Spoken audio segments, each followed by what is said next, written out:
take you back. Spitting facts, you gotta live with that.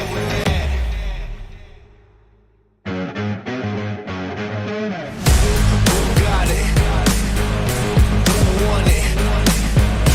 No problem. We mob it. Who got it? Who want it? No problem. We mob it. Belly of the beast. There were days where I barely had sleep, but I had to work more than competition. I can't live like the opposition. Living everything I dreamed of, doing everything you think of. The way I work, I'm on the brink of doing everything you dreamed of.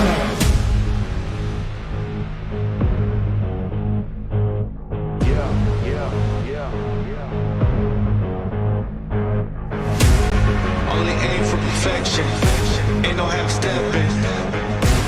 I'm gonna take you back, spitting facts, you gotta live with that. Who got it? Who want it? No problem. We mob it. In the city, plenty havoc causing. Do or die, it's either all or nothing. Best believe I'm leaving out with something. Anytime I got the crowd jumping, throwing rage, you know they fist pumping. I'm the king of dysfunction. What would you do if you had my life? Work like me, had them stripes. Would you go hard just to have that ice? Lot of dudes still trying to have that price. Get a yo cooking, about to add that spice. Nowadays, dudes never had that fight. When the push boom, better burst your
Failure happens to us all, but it's how champions evolve. The only thing that matters from a loss is if you get back up when you fall. You gotta get up. Failure happens to us all, but this is how champions evolve. The only thing that matters from a loss is when you get back up when you fall. You better get up. You gotta get up. You gotta get up. I need you to get up. Get up.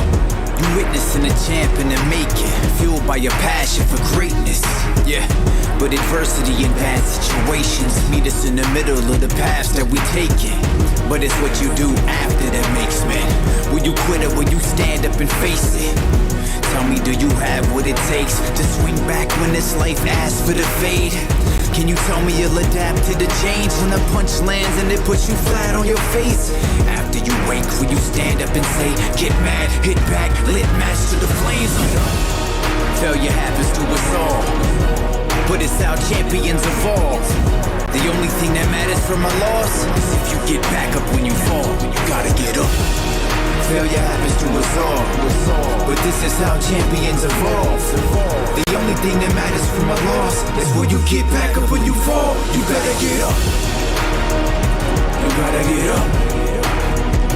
You gotta get up. I need you to get up. Get up.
take you back. Spitting facts, you gotta live with that.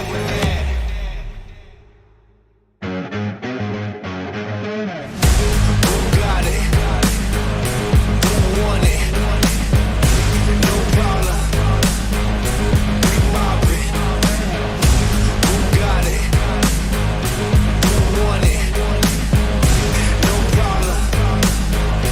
We mob it. Belly of the beast.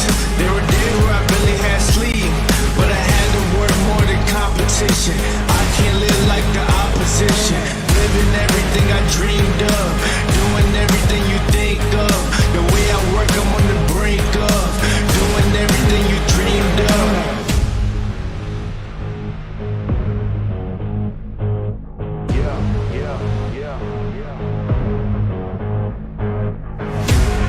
Only aim for perfection, ain't no half stepping.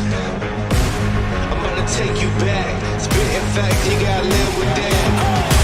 Who got it? Who want it? No problem, we mob it. In the city, plenty havoc causing. Do or die, it's either all or nothing. Best believe I'm leaving out with something. Anytime I got the crowd jumping, throwing reds, you know they fist pumping. I'm the king of dysfunction. What would you do if you had my life? Work like me, had them stripes. Would you go hard just to have that ice? Lot of dudes still trying to have that price. Either yo cooking about to add that spice. Nowadays dudes never had that fight. When the first bill better burst your pipes.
فكالفين دامج وحاطط ضغط على وبالمخطبوط العراق موجود معانا ليخلص مدفع التواجد في ايسبورت. تكسر الوضع تاع اوبا حاليا على خرج لوحده بالصراط هذا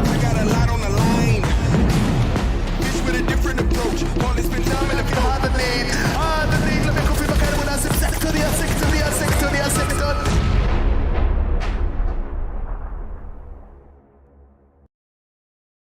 Welcome everybody to another day of the PUBG Mobile PMPL Arabia 2022 full split. My name is Imperium. And we have another day of games up ahead. This is League Week 2, day number 2, and today we will find out which 16 teams will be making it through to the second Super Weekend. Before we get into things, of course, if you want to join in on the conversation, use the hashtag PMPL Arabia. Follow us on all the social medias, whether it's YouTube, Facebook, TikTok. There's also Instagram and Twitter out there as well. Like I said, get involved. Use the hashtag PMPL Arabia. Let us know what you are thinking. I'm not alone, of course, to take you through all of the action and what's going to go down today. I'm joined by the wonderful, the ever-talented and amazing Monica.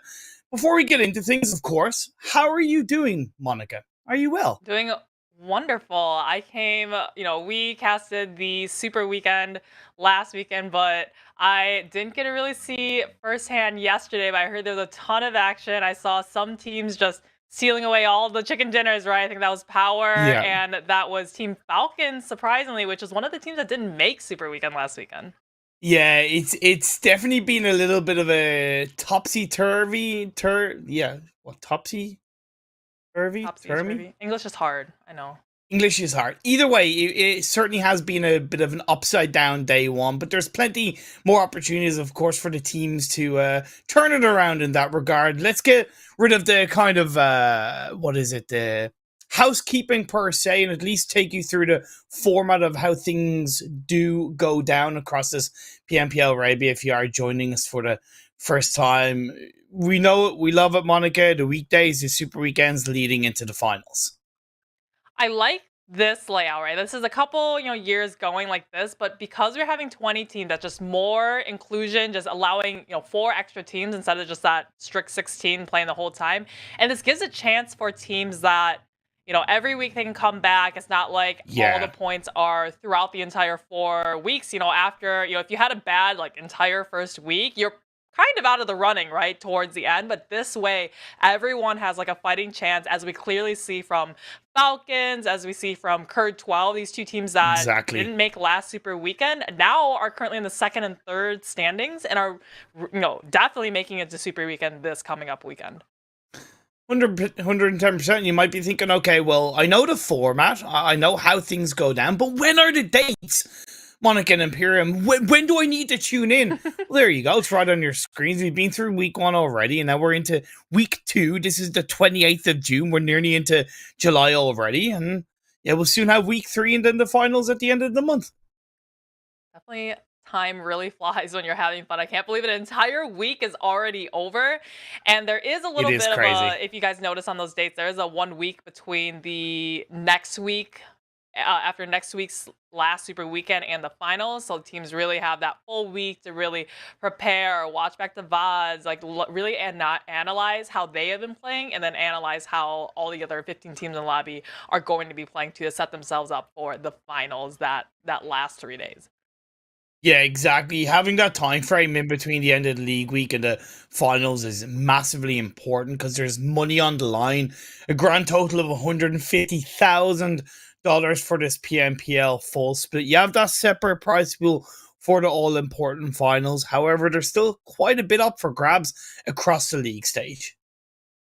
Even up for grabs, every single chicken dinner in just the Super Weekends, okay, not league play where we're in now, every single one of those is $1,000 in cash money. So, some of those teams from this past week, I think GEEKAY definitely took home a ton of that. OOREDOO Thunders, tons of chicken dinners. So just adding that sweet kind of extra prize on top of the prize money that they're really going for. Exactly. If you're able to boost your bank account as well as boost your ability to hopefully put yourself in a position of not only getting into the next stage, but of course the PMGC at the end of the year, where there's obviously going to be a lot more money on the line. That's the aim, that's the goal. Just got to go through step by step. And the teams are going through the steps in this week too. You highlighted in day 1 yesterday, it was 2 chicken dinners across the board from FALCONS and POWR Esports. A massive turnaround from Falcon Esports. I don't know exactly what they did, whether it was finding their confidence, finding their form, but they looked like a completely different team yesterday, Monica. Yeah, as kind of painful as it is sometimes, it's just watching back the VODs and you know what's happening, right? Like, okay, we know we lost this fight in this certain compound, but let's just really just hyper focus on this area. See, okay, our mistake here was that this person who had an off angle got knocked first, and that just kind of just debilitated the entire kind of push onto the compound. So really being able to identify like, hey, this was the issue in this particular fight, and just remembering all of that for the next time we compete, it's going to help us. And clearly that happened for Falcon Esports. They went back, they took the time, did their homework, and have Yeah. a teaching dinner. Is currently, I think, second place on the leaderboards. But I want to so we missed out on the action from Falcons last Super Weekend. I want to see how they're going to perform now in this upcoming one.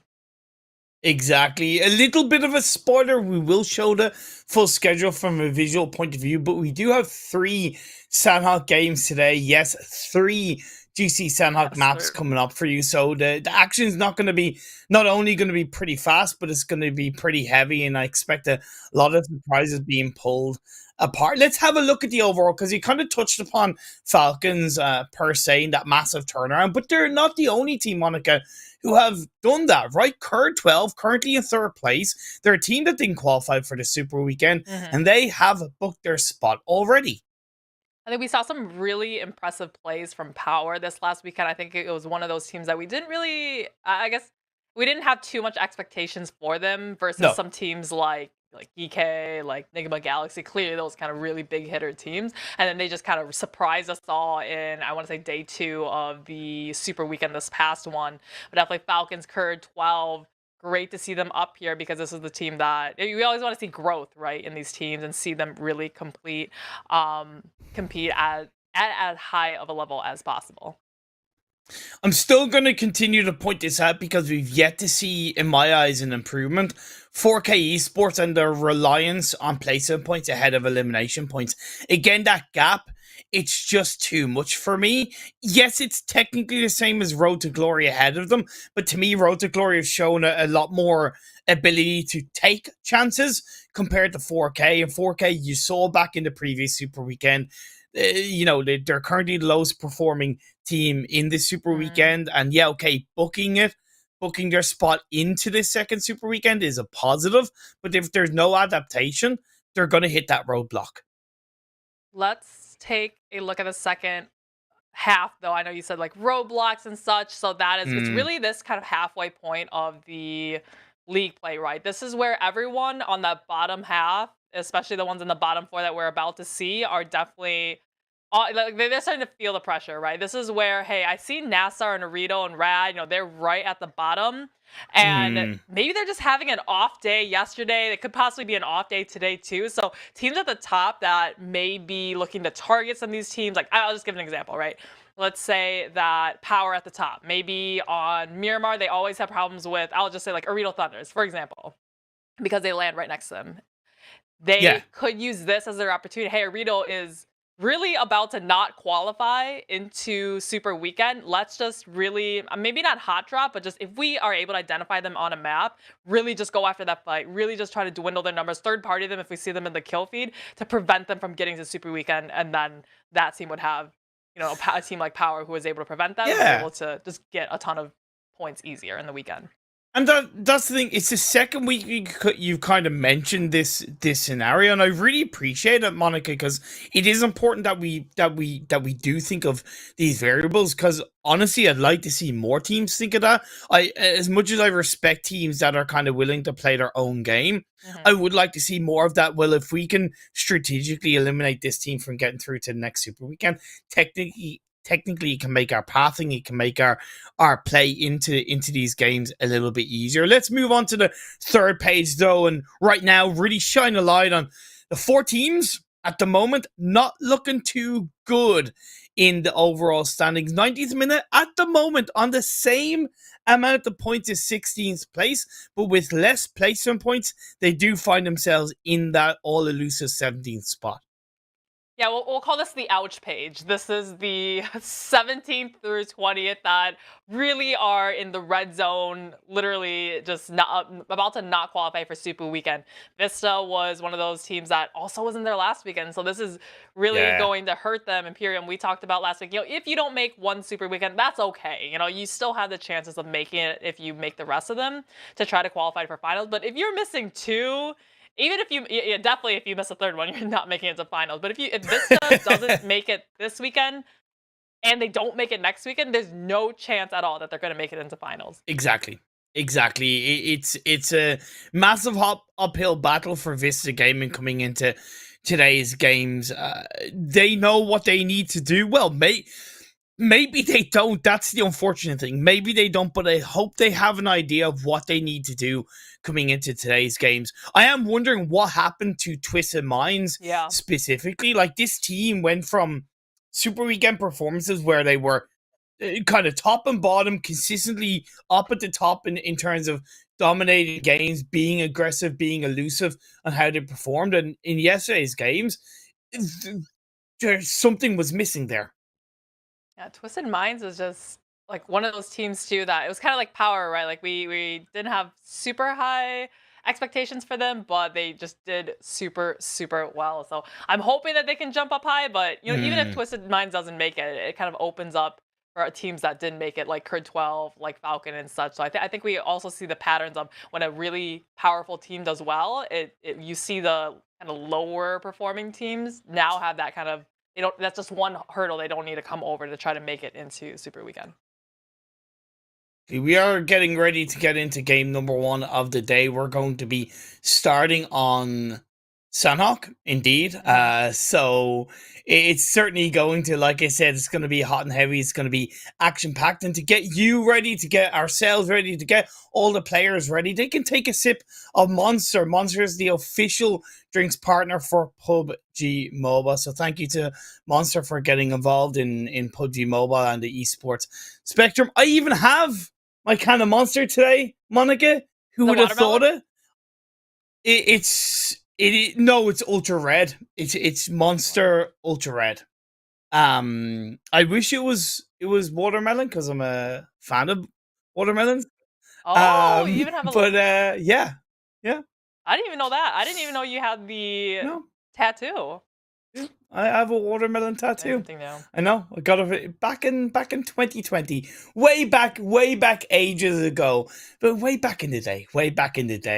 What is not back in the day is a present, and it is a schedule. And I gave a bit of a teaser already, Monica. We have 3 Sanhok games coming the players' way. So one thing that we said in the Super Weekend, we were saying, okay, it's really important they've got Erangel locked down, right? And you can do some high-performing numbers. It's okay if Miramar, Sanhok, because we're only playing one of those maps every single day, even if it's not, not your cup of tea, if it's not your strongest map, that's okay. Here, though, 3 Sanhoks. I think this is definitely one of those, the players are kind of like, oh my god, like 3 Sanhoks. Like, this day is gonna go so super fast because the Sanhok matches, as we all know, a ton of action, and it's just such a fast map. Yesterday we only had 2, and it really did feel like the games went pretty quickly, both from a broadcast and then just within the individual game. So having that third one today, of course, at the end of the day, like, all the teams play the equal amount of Sanhok games. So please, again, if you're watching this for the first time and you're thinking, wait, so do some teams play more Sanhok games than the other? No. If they're playing 3 Sanhok games today, they played 1 yesterday. If they played 2 yesterday, they will only play 2 today. So all the teams do play the equal amount of maps. Yeah, just the beauty of groups and the beauty of the different alternating maps to keep it all even. So Sanhok, I mean, can you tell me some stuff that happened from yesterday? Was there crazy? I don't know. I'm visualizing like hot drops, like YALLA and GEEKAY still going into boot camp. Still going. That's still going on. That's still going on. It's still going on. That like the 2 guarantees in life. You now have a third death, taxes, and boot camp fight between YALLA and GEEKAY. I believe it went 1 apiece between the 2 teams. No, sorry. sorry, my apologies. One of the Sanhok games yesterday was one of the teams weren't playing, so they had it to themselves. And that proved to be pretty positive because it meant they were able to move out of it pretty earlier. But then the first one went in the direction of GEEKAY, as far as I remember. There's a lot that happened yesterday, so my old man brain, it can be hard to remember things. But as far as I know, it went GEEKAY's way for the bootcamp game that the two teams did clash on yesterday. What teams, Monica, like that are kind of maybe middling of the pack? And this is a little bit of a tough question. Of course, you don't have to have just one. What is there any particular set of teams or any particular team you're kind of maybe looking out for as we get into game number one? I think on we saw a little bit of hot drops also from two other teams. I believe it was 4K. I want to say, was it Road to Gaming? In the core area. I'm forgetting a little bit of these two teams, but Imperium, I did want to touch on real quick. You mentioned yesterday, I think it was YALLA that had the bootcamp to themselves. This time it's going to be GEEKAY because YALLA is in Group E and they are not going to be in this first match.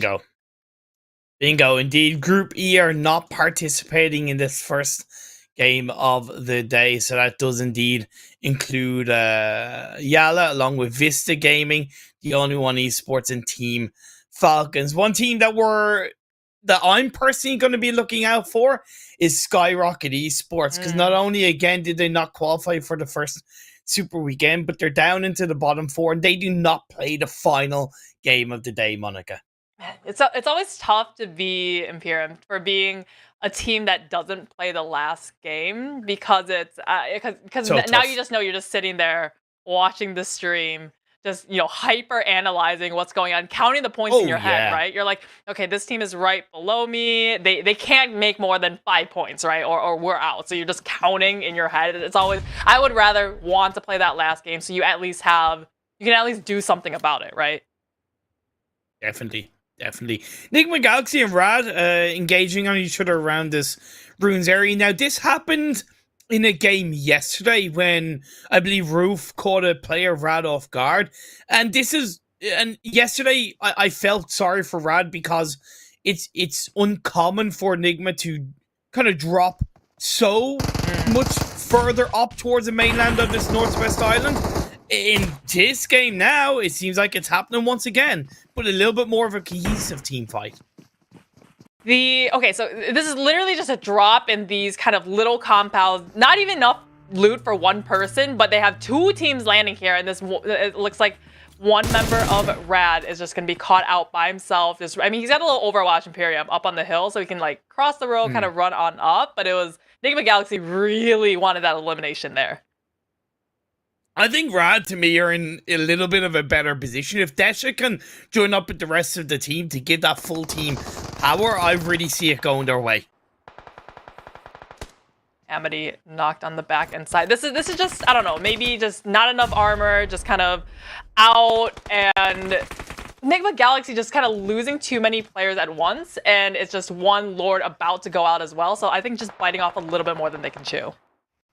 I think it's just more angles of pressure that Rad have. So it means that even though they have hard cover, they can't peek through any of the windows really, because if they peek through one window, they might get shot from another angle, right? So that's why I talk about Rad being in a more favorable position. The risk is there of them getting picked off one by one.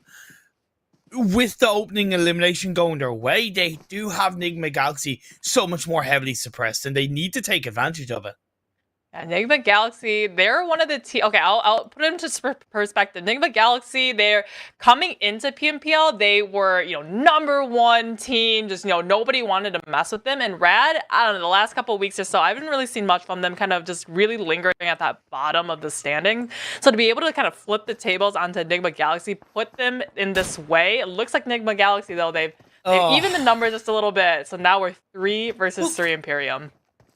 And it frustrates me because Rad did absolutely nothing movement-wise off the back of that opening elimination. So even though NIGMA were pinched, they were still able to give a relevant amount of information over based off the fact that Rad hadn't moved. And now, even though they're a player down, Rad are starting to move. It's like they have brain lag off this, but they are looking to take advantage. Kato pushes in forward, uses that smoke to drive his position a little bit more heavily in the favor of NIGMA. Nade comes out from Lord of NIGMA Galaxy. Isn't gonna finish off as he switches over to a gun. The low ball nade comes through. Kato is gonna get dropped by Lord. Quick, swift play. The nade does pop up, but at the end of the day, the damage is done, the trade is there, and each team are down to 2 players. I think it's tough to kind of isolate it and, you know, have a team fight because they keep finding this 1 versus 1, 1 versus 2 sort of situation. Lord now running back on inside. Multiple members of Rad lingering in the distance here. Lord, he's got a UMP and he's got to be hurting for ammo right now, Imperium, because he barely looted at all and now having to take an early game 1 versus 2.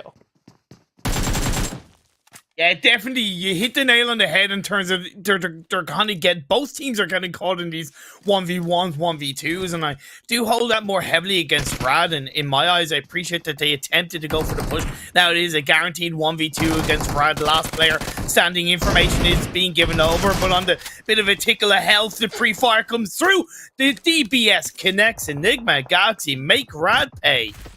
Switching now onto OOREDOO Thunders, just catching that last tail of the fight. So POWR really showing us why they're #1 on the leaderboard, taking out OOREDOO Thunder, which, remember, this is one of those teams that kind of a Cinderella story this past weekend and Super Weekend. They did so well. So for them to be taken out this early, let's take a look though, 90th minute through fine. So I think it was a little bit of OOREDOO Thunder super spread out and half caught out by 90th minute on that northwestern island and the other half caught by POWR.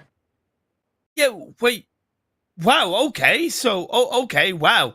Yeah, that's kind of strange to me. I would low-key love to see a kind of highlight of how OOREDOO Thunder actually kind of entered into this playing path and entered into this map and where they landed exactly. Either way, they're out and we are automatically down to 14 players. This is Sanhok, Monica. You love to see it. Bring on more action. Bring it on. Man, it's just like we were seeing. I mean, this is the Sanhok I have come to expect, and I initially I was kind of excited when you said, you know, GEEKAY versus YALLA. You know, that's still going on in boot camp, but of course YALLA, they're not in this map. But I think we're getting we're still getting the treat of action, right? We're seeing a lot more between NIGMA Galaxy and Rad over in that kind of, what is it, that kind of ruins temple-ish area. Yeah, so outside of ruins, I suppose. 14 teams now. Yeah. So it's kind of crazy. Phase 1, it did pop up. We haven't really had too much time to talk about it. Hovering mainly towards the mainland, but with enough of that northwest and southwest island in play, it could certainly head in those directions.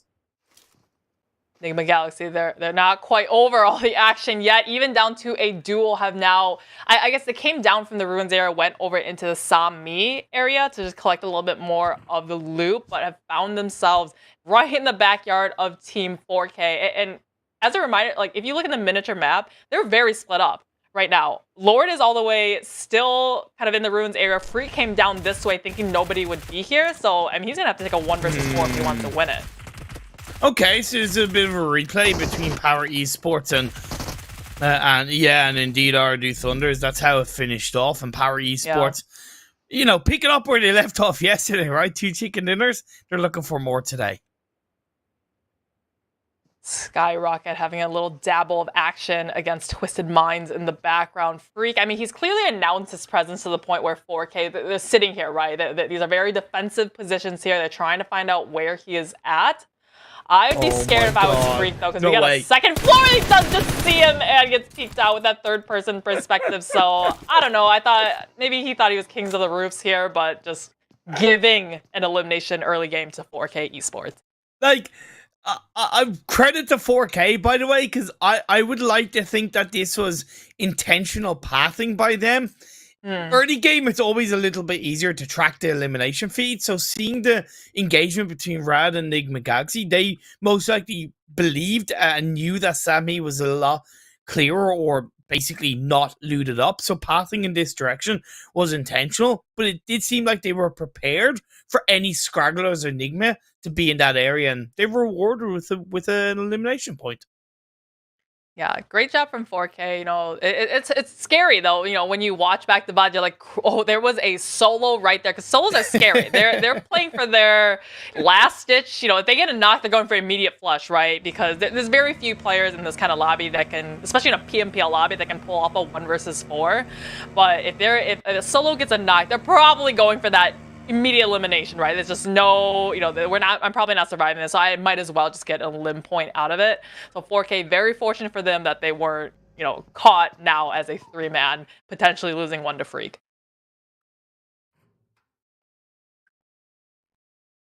GEEKAY dropped in boot camp, they had it to themselves, but they haven't really sent the full squad out. They have a 2-2 split, 2 in the North Hill of boot camp, 2 still inside the massive sprawling center of the map city. I don't really like it. I'm curious what your thoughts are, though. Yeah, definitely. I mean, they're playing confident, right? They know our pesky neighbor YALLA is not here, so we can afford to kind of fan out a little bit. So they still have the control on the northern side, especially if the circle shifts up north, right? They can just, the 2 in the warehouse can just stay there, have the other 2 from boot camp come on in. Or if it keeps centering up on the city, they'll at some point may congregate back right within the 4 walls of boot camp. So everyone else, I mean, this is just everyone coming in just a little bit closer. We had that initial bout of action from multiple teams, and then everyone's just kind of slowly making their way in now. With phase 2 kind of shifting over to the west, again, it really starts to become that where is it going to end mentality for these teams. Is it going to stay in the mainland? Is it going to be Northwest Island? Possibly even Southwest Island? SKYROCKETs are close to that trifecta area. They've been here in the previous game yesterday, but they didn't do as much with that area locked down as they probably could have. I hope they're adjusted and able to take control of the trifecta should it continue to head in that area. Current 12, they're so far up the scores right now, currently in 3rd place after POWR and FALCONS. They can afford to do, you know, experiment a little bit here. Even if they, you know, kind of just didn't do well the rest of the matches, they can use this time. Like, let's try some new rotations, try some new outposts that we weren't able to try this last Super Weekend, right? Because we didn't play any of the days. Oh, yeah. This is where they can do it and get that kind of simulation for once they do make Super Weekend the coming up days. And also, I would argue it would take a bit of a target off their backs if they didn't finish in the top 3 this league week, right? Because when you finish in the top 2, top 3, arguably more teams are going to be looking at you, more teams are going to be VOD reviewing you in that sense. So yeah, taking a bit of heat off them wouldn't be a bad thing from current 12, I would argue. Yeah, I think there's definitely that mentality in here, and like you said, if you show up a little bit too strong, you got that target on your back, so you want to, you know, other teams are thinking, oh, they're living a little bit too well up there in the standings. Let's take them down a notch. So really just, you want to do well, but not too well, that everyone starts copying you and getting your strats and everything. So definitely what you said there makes a lot of sense. Next phase is about to pop up. Where is it going to go? That's a $4,000 question that's been answered. It does shift down to Southeast Boot Camp. Is in the center, and maybe GEEKAY had the big brain strategy all along. Yeah, I'm definitely expecting to see the 2 up in the warehouse congregate a little bit closer right into the main part of boot camp. Really good for them. Just careful if the circle shifts off of boot camp now. It's very hard to exit the building or that entire city this late in the game, because you can see every little compound surrounding the city is going to be taken up by all of these teams. And POWR coming out from the northern side, having their eyesights now on R8 crossing the road. All right, now picking off one of the POWR players early on. That's exactly what they need to do.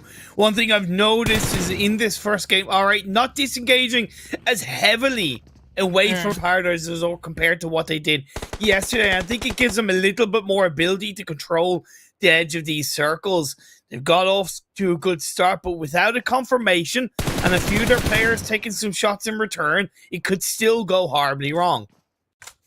Well, I think what horribly wrong here was POWR was outside the circle, right, trying to rotate and saw R8, didn't really have that trigger control or trigger discipline, just immediately started shooting at R8 right in front of that came in out of Paradise. So now they're, okay, now there's no way to get in the circle because R8 is watching us. We have a player knocked and we need to get revived, and another one also on his knees. So this is just this is just kind of, like we said, going horribly wrong. All the dominoes falling the wrong way.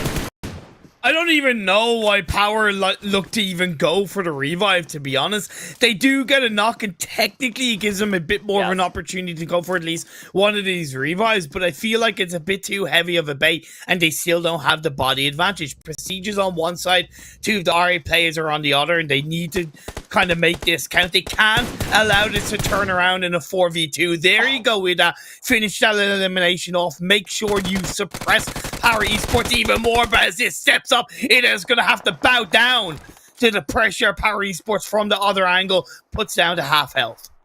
I mean, is this the team that's in first place right now, Imperium? This is quite the... I come in, I see first. I'm expecting all the great things coming out from POWR, and right here, this is not kind of a fight that I would have expected to come out from them. RA just kind of reaping the benefits here. They have one knocked down, but I believe they are getting the revive soon, and we'll be able to, as another player of POWR gets knocked here. So POWR is just, I don't know, it seems so just non-connected here as a team. Well, they shouldn't have gone for the revives. They were too greedy, they were too presumptuous, and they fell for the bait. Simple as that. Aziz is the last player standing. Alright, have been able to, more importantly, get back up as a full squad, and if anything, they've kind of low-key abandoned the rest of this engagement, and I would say that's actually a big thing, once they're still aware that there could still be a player behind them, though. I think it's smart for them because they just disengage. It's like we're gonna put more priority on the circle. And currently where they're at, if that circle shifts out to the northern side, they have a huge high mountain, and it does actually shift right onto them. Everyone else, I mean, 3 of them just driving around like a chicken with their heads cut off. Yeah, Nomi gets knocked. NASR are going to be able to pick themselves up a couple of free eliminations. Frozen has to try and dodge around a vehicle, gets behind a rock, but an aid goes in his direction, and there's going to be another, and that will connect. Yen is, I believe, the last player standing for Major Pride. They are one of the teams that are quite secure in the overall standing, so there's not as much pressure, but still definitely questionable plays coming out from them. Yeah, just sending it into the swampy little areas just outside of boot camp. We have, looks like NASR losing a couple of their players, but Ali21 just putting it right back onto Twisted Minds as he blows up the vehicle. Twisted Minds now 2 off right here, while NASR is going to be as a 3-man down the southern side. GEEKAY, I love that they have the boot camp area, but now it's the time to probably evict out of there, and it's going to be so tough because all the teams all surrounding them. I'd like to see one player go to the warehouse and have a 3-1 split. That would be the most advisable, but it's still not going to be easy. Twisted Minds kind of big push towards one area deeper into the circle. I actually appreciate it because, yes, there was a lot of risks, but the way they coordinated, despite them losing a player, getting in deeper ahead of NASR as a duo, in my opinion, was the best they could have asked for. Woo! We saw the grenades come. They Twisted Minds knows there's somebody hiding down here. They're just kind of really trying to push out this last player of Pride. I think they're committing a lot of resources to this one elimination, though. Would you agree with me, Imperium? I think that was about 3 or 4 grenades that they didn't even get an elimination out of it, and they can't use that now in the late game. To be fair, they don't know it's just a solar. There could technically be 2 or 3 players, or minimum 2 coming into vehicle, right? But you are correct. Quite a good bit of utility use. They need to know when to kind of wait, bide their time, and allow their bullets to do the talking later on into this game. Triple Esports do end up getting the better POWR Esport inside the northeastern edge of the circle. 90th minute, or on that very northern tippity side in the compound outside of R8. Disengagement has proved to be quite effective, and 4K are going to look to take shots on an incoming Card 12. They come in late and they pay the price. That was way too late. That was like the gates have already closed, but we're still going to try to ram our way through. And K12, that's the last one, dies to the play zone. So, I mean, Card 12, they stayed so far out on that northwestern island and slowly try to make it in. The circle just popped up onto, right on top of, I don't think it could be any more central, onto Road to Glory. And they're going to be the only ones in the only compound within the circle, setting themselves so well for the rest of this match. Yeah, RTG certainly getting a decent bit of circle look. coming into this first Sanhok game, and that can often be the name of the game, especially in a map like Sanhok. NASR the final. Well, sorry, one of two players that are left for their side, Miracle and Batika. Batika is in the blues, having to try and heal up while 4K are running out of time to move into the edge of this circle. Phase 5 blue zone does start to do a hell of a lot of damage. Anaconda has a bike if he wants to pull out, possibly a vehicle to give him a little bit more protection around. His head sticks out. Didn't realize that he had a convertible, as one of the 4K players will suffer the wrath of Batika in the blue. You can always do the damage, even if the blue zone is hard to deal with. Man, that was just the most unforgiving rotation, kind of through the swampy areas on the hill. The vehicle's all blown up. Somehow the solo of Major Pride is still alive as he's just watching and hearing as GEEKAY has now pushed out of boot camp and tried to force their way into the compound. But GEEKAY, I mean, the boot camp gave them so much time, but this is just not the kind of rotation you want to see, like last-ditch effort. They put all their eggs in one basket, and those eggs have cracked, fallen to the ground. The basket has broken, the handle's ripped off, the bottom is out of it, and now they're in a world of trouble. Twisted Minds realize they do need to move into the edge of the circle themselves. They have a couple of rocky hillsides around. The Major Pride go down. They have been rewarded with their patience by Twisted Minds. Moving into the Swamp Hills, it is once again outside this phase 6 as it shifts up the northeast. SKYROCKET Esports go down. 7 teams left. This is a great performance on Twisted Mind. Remember, this is a team that should be at the top, but they're at the second from the bottom of the rankings in league play currently. So they're going to need to rack up as many points as possible. They just can't forget there's still a solo from GEEKAY hiding in boot camp. R8 though, you're gonna be watching here as RTG, just wishing they had this compound in the late game, because Road to Glory, they can just sit still and sit pretty because they've got the best spot in the circle. Twisted Minds up to 3 eliminations, but in my eyes, they need to get somewhat of a top 4 to really make those points count in this game 1 of the day. R8 have done a great job so far. 6 eliminations and counting, still up as a duo. Hell of a task to try and make it into the edge of this compound ahead of the likes of RTG. Triple Esports do have an elevated position up on towards the northeast side of the circle, while 90th minute, GEEKAY, NASR, they're all somewhat healing outside in the blue. Yeah, like NASR throwing the smoke, just a hop and a skip, and he makes it into just the edge of the circle. I think he needs to edge himself just a little bit further in. Triple Esports, though, finding the angles onto RA on the top of this circle. So doing well, collecting an elimination, putting his team currently at 4, but they still need to get in. Jabal was so close. He was like, I can see the light. So I can see it. No, it got ripped away because that is Papa Blue coming in strong. Inside Sanhok, Twisted Minds go down. We are left with 4 teams. Ragnar of GEEKAY is continuing to heal, but with him moving, I think he's run out of first aids and he most likely will go down. That's going to be the end of GEEKAY. 3 teams are left.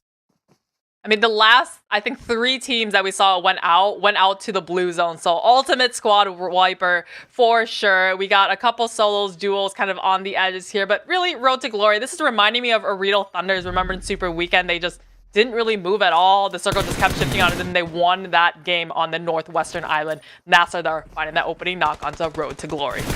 Can he do anything with it? Again, the blue is starting to do a decent ton of damage. RTG J9 gets a knock into one of the Triple Esports players, and Nade goes out in the direction of where Batika's shots came through. So I like that understanding and awareness visually and audibly from the side of Triple Esports. But Clever goes down, and we're left with YWZ3 to try and pick up that second place ahead of possibly NASR Esports. Road to Glory, despite them suffering a knock, will most likely still win this game, but Batika tries to do the damage. He does it, but Triple Esports has no more heals, nothing left, and Road to Glory pick up game number 1. I mean, this is a great win from Road to Glory. I really want to highlight Triple Esports and NASR still being as aggressive as possible to the very, very end, right? NASR able to just pull up, flush the one knocked player, still collect that one really pivotal elimination point, and then Triple Esports, instead of just, hey, I'm just going to sit here and just let the play zone take me, at least he took the last player of NASR, right? So each of them collected kind of like a consolation, one more point at the very end. In the words of Garth Brooks, ain't going down till the sun comes up. And that's what I felt for Batika and Triple Esports. They just weren't going to go down until the final breath, the final moment. And they were at least able to do something with that. NASR Esports, with eliminations, picked themselves up 18 points. But again, Road to Glory. Credit where it's due. Chicken dinner, 6 eliminations. That's a good 21-point game for themselves. We see the eliminations there. They're a little bit lower than you would expect from a game like Erangel, like from Myanmar, right? But I think it's just because the action is so spread out throughout the entire match. It's not like in Erangel, Myanmar, where it's all kind of contained in that last kind of 10 minutes. So even though eliminations aren't too high here, it's still great to get those kind of placement points. And then one thing I did want to point out, Imperium, Road to Glory. I think this is the second time I've seen them where the zone just kind of kept gifting it to them and they just were able to win it. Remember, there was an Erangel. I believe it was the first one of Super Weekend. Remember, it landed in Yasnaya where they land, got the chicken dinner, super easy. And this one, they land in Quarry, just kind of came up the road a little bit towards boot camp and then won it there as well. This is what makes this kind of day so tough for the likes of Rad 90th minute and of course Vista Gaming, even though they weren't participating in this game. You have some heavy hitters at the bottom of the standings coming into today's games, and they've hit hard already. Alright, they were in 13th place, they got themselves 10 points.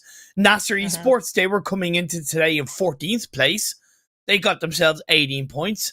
And even Twisted Minds, not the result they probably would have wanted from a point standing, but still 9 to start the day. That's nearly as many as they got in yesterday's 4 games in total. So again, those teams are hitting a little bit harder today. Low-key insult, just like the points you got in this match was equal to all the points that you got yesterday. But I mean, the shambles of a day yesterday.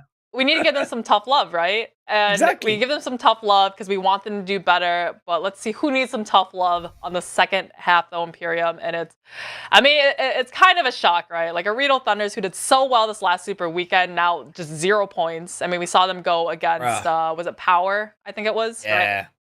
Yeah, it was like a mix of POWR and 90th minute, I think, in some way, shape, or form. Yeah, there you go. You can see like this is the oppo moments of this game. But yeah, OOREDOO Thunder's having a mare of a start to day 2. OOREDOO Thunders, they just, I mean, maybe this is their warm-up game. They're coming back at it. It's going to be Erangel next. Maybe a little more comfortable on that kind of map. And I know they won a lot of those this past Super Weekend.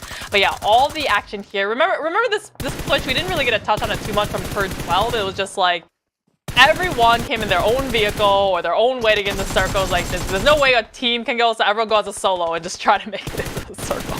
Yeah, but to be fair, like, OOREDOO Thunders, if we take a look back at the first Super Weekend, right, they weren't bad on Sanhok. They had an average of 10 points per game in the 3 Sanhok games from the first Super Weekend. So they generally know how to play this map. I really don't know exactly what it is. Maybe it's frustrations. Maybe it's the little bit of the pressure getting to them. Maybe they're not too worried about not making it into this second Super Weekend and they're pushing their limits in these league plays. I'd say that's still a bit of a risk. But again, I'm trying to find some kind of logic in why OOREDOO Thunders aren't playing that well. Maybe we're thinking too much of it. Maybe it's just somebody woke up on the wrong side of the bed. And it's just their aim is just off a little bit, a couple inches the whole day or something. But they didn't have their Weetabix?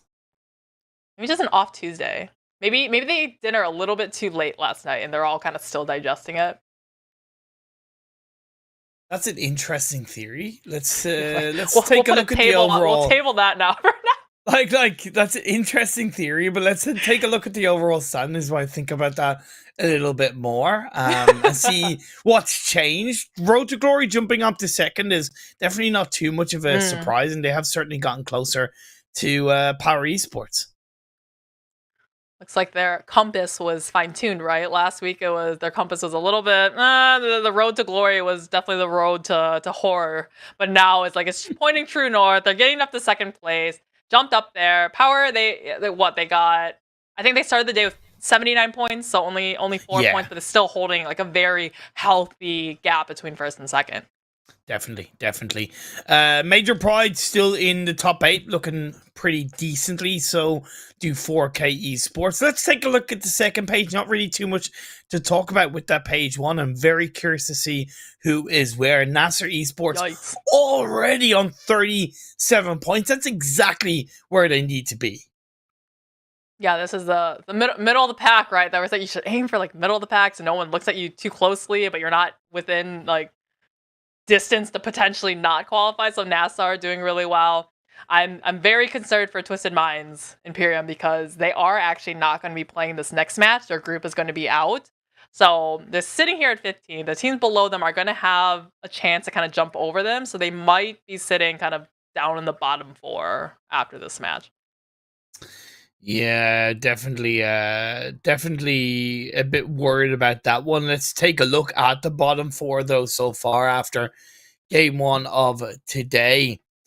As it stands, if it was to end as it is, the 4 teams that we would have leaving us in this second Super Weekend would be drum roll. Oh, bottom 4. We're building the suspense, Imperium. We're building it. No? Well, the bottom 4 right teased? there. Oh, okay. There you go. Thanks, Andre. There's our Redo Thunders. Yeah, it's not good. Like Vista Gaming, I hope that does within reason give them not that like how much should Vista Gaming be worried?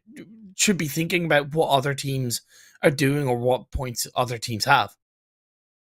I mean, I'd be very worried about the other teams, but I think at this point they really need to be worried about themselves first, right? Like 5 points across 4 matches. They only got, and 4 of those are just from eliminations, right? So that's telling me one of their matches yesterday they did above, what is it? It's like, I'm going to say 10 through, I'm forgetting the exact cutoff, but it's like 8 through 12 is 1 point of placement, right? So only one time did they make it that far in the match. All the others, they just went out, 15th, 16th with 0 points of placement.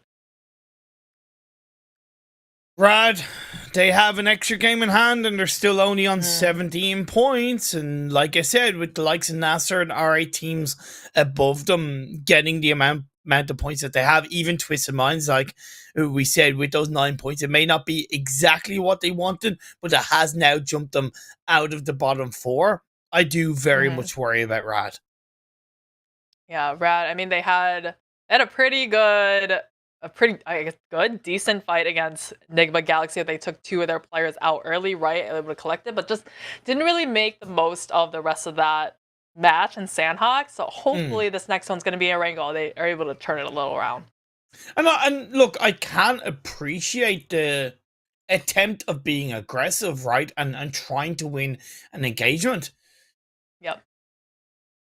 Fundamentally, though, you've got to understand that one, timing is super important, whether it's at the very start of the game or mid to late stages, of course. So if you take your time at a certain point, that is always going to come with potential consequences. And when you've only gotten 1 elimination and you don't really have a full idea of where all the team are, you can't just stay where you are. You can't do nothing. You either go for the full engagement straight away or you fully disengage. Like if Rad had have fully disengaged off the back of that first elimination, even though that would have come with some kind of risks, I'd be like, great, because they're thinking of the late game, whereas what they were doing was nothing, which makes me think what was going through their minds. Are they scared? Are they worried? Do they not have the confidence? It's a presence. It's a attitude that kind of, or potential attitude that leaves me worried for the next 3 games. Yeah, I think there's definitely a lot more that goes into, hey, let's put a super strong team together and play it, and they'll do well every single time, right? You have to think about the mentality, the confidence, like you said, Imperium, because there is a big difference in, hey, I'm playing with all the confidence in the world, right? I'm probably having a lot of fun, a little bit more loose, you're probably being a little bit more I don't know, just playing true to yourself. But when you're playing not confident, when you're playing scared, like the 4 teams kind of right at the bottom, you're hesitating, right? You're second guessing. Yes. You're like, hey, should we push this or should we not? And that maybe millisecond, half second of like, should we push this? Okay, let's go push. That may have been the make or break millisecond to win that fight, because so many other variables that happen in game, and so it's really hard to play well when you're just not confident. Lack of confidence is such a kind of virus. I don't know what the right word is to use, but you know what I mean. It's such a pain, a scar that can really leave teams a shadow of their former selves, per se. I don't know if that was the case with Twisted Minds from day one of yesterday, but the likes of Rad and a couple of other teams, when they're not showing that confidence, it's like they're scarred in this game. But we are getting into game number 2, and we're back over to the hollow grounds of Erangel. Hollow grounds of Erangel. It's going to be a pretty just north to south plane path. Imperium, this is, I mean, it's pretty much you can get anywhere where you want to go. We might see some of those teams going to the eastern side, like 4K, all the way over to like Lakova area. We might see them kind of landing for some vehicles along the way, landing kind of close to. I think they can probably jump around just beyond the school area. Might find themselves right next to NASR, like GEEKAY, that all land in that general area. Yeah, it's a good start to the game in terms of playing path. We do have, of course, another group coming into the mix for the very first time with game 2. We have groups A, B, C, and E. So Group D not participating. That is NASR Esports, Road to Glory, the winners of the first game, Triple Esports, and Twisted Minds. And we do introduce Team Falcons, the only one Esports, importantly Vista Gaming, and YALLA Esports. So we see SKYROCKET Esports Imperium. Actually, they've jumped now over to that just northern military base island area, which is just kind of new that I haven't seen them jump there yet. Of course, we didn't see them all the last Super Weekend, so maybe they've gone back, watched their Erangel, seen where is kind of the open free spots on this map. So if I'm a team like OOREDOO Thunder, I had kind of a bad game the first game, I'm kind of scared for them, because if they start trying to cross that western bridge or one of the bridges at the same time, we might have them kind of just holding each other on the bridges. It's kind of a lose-lose situation for sure.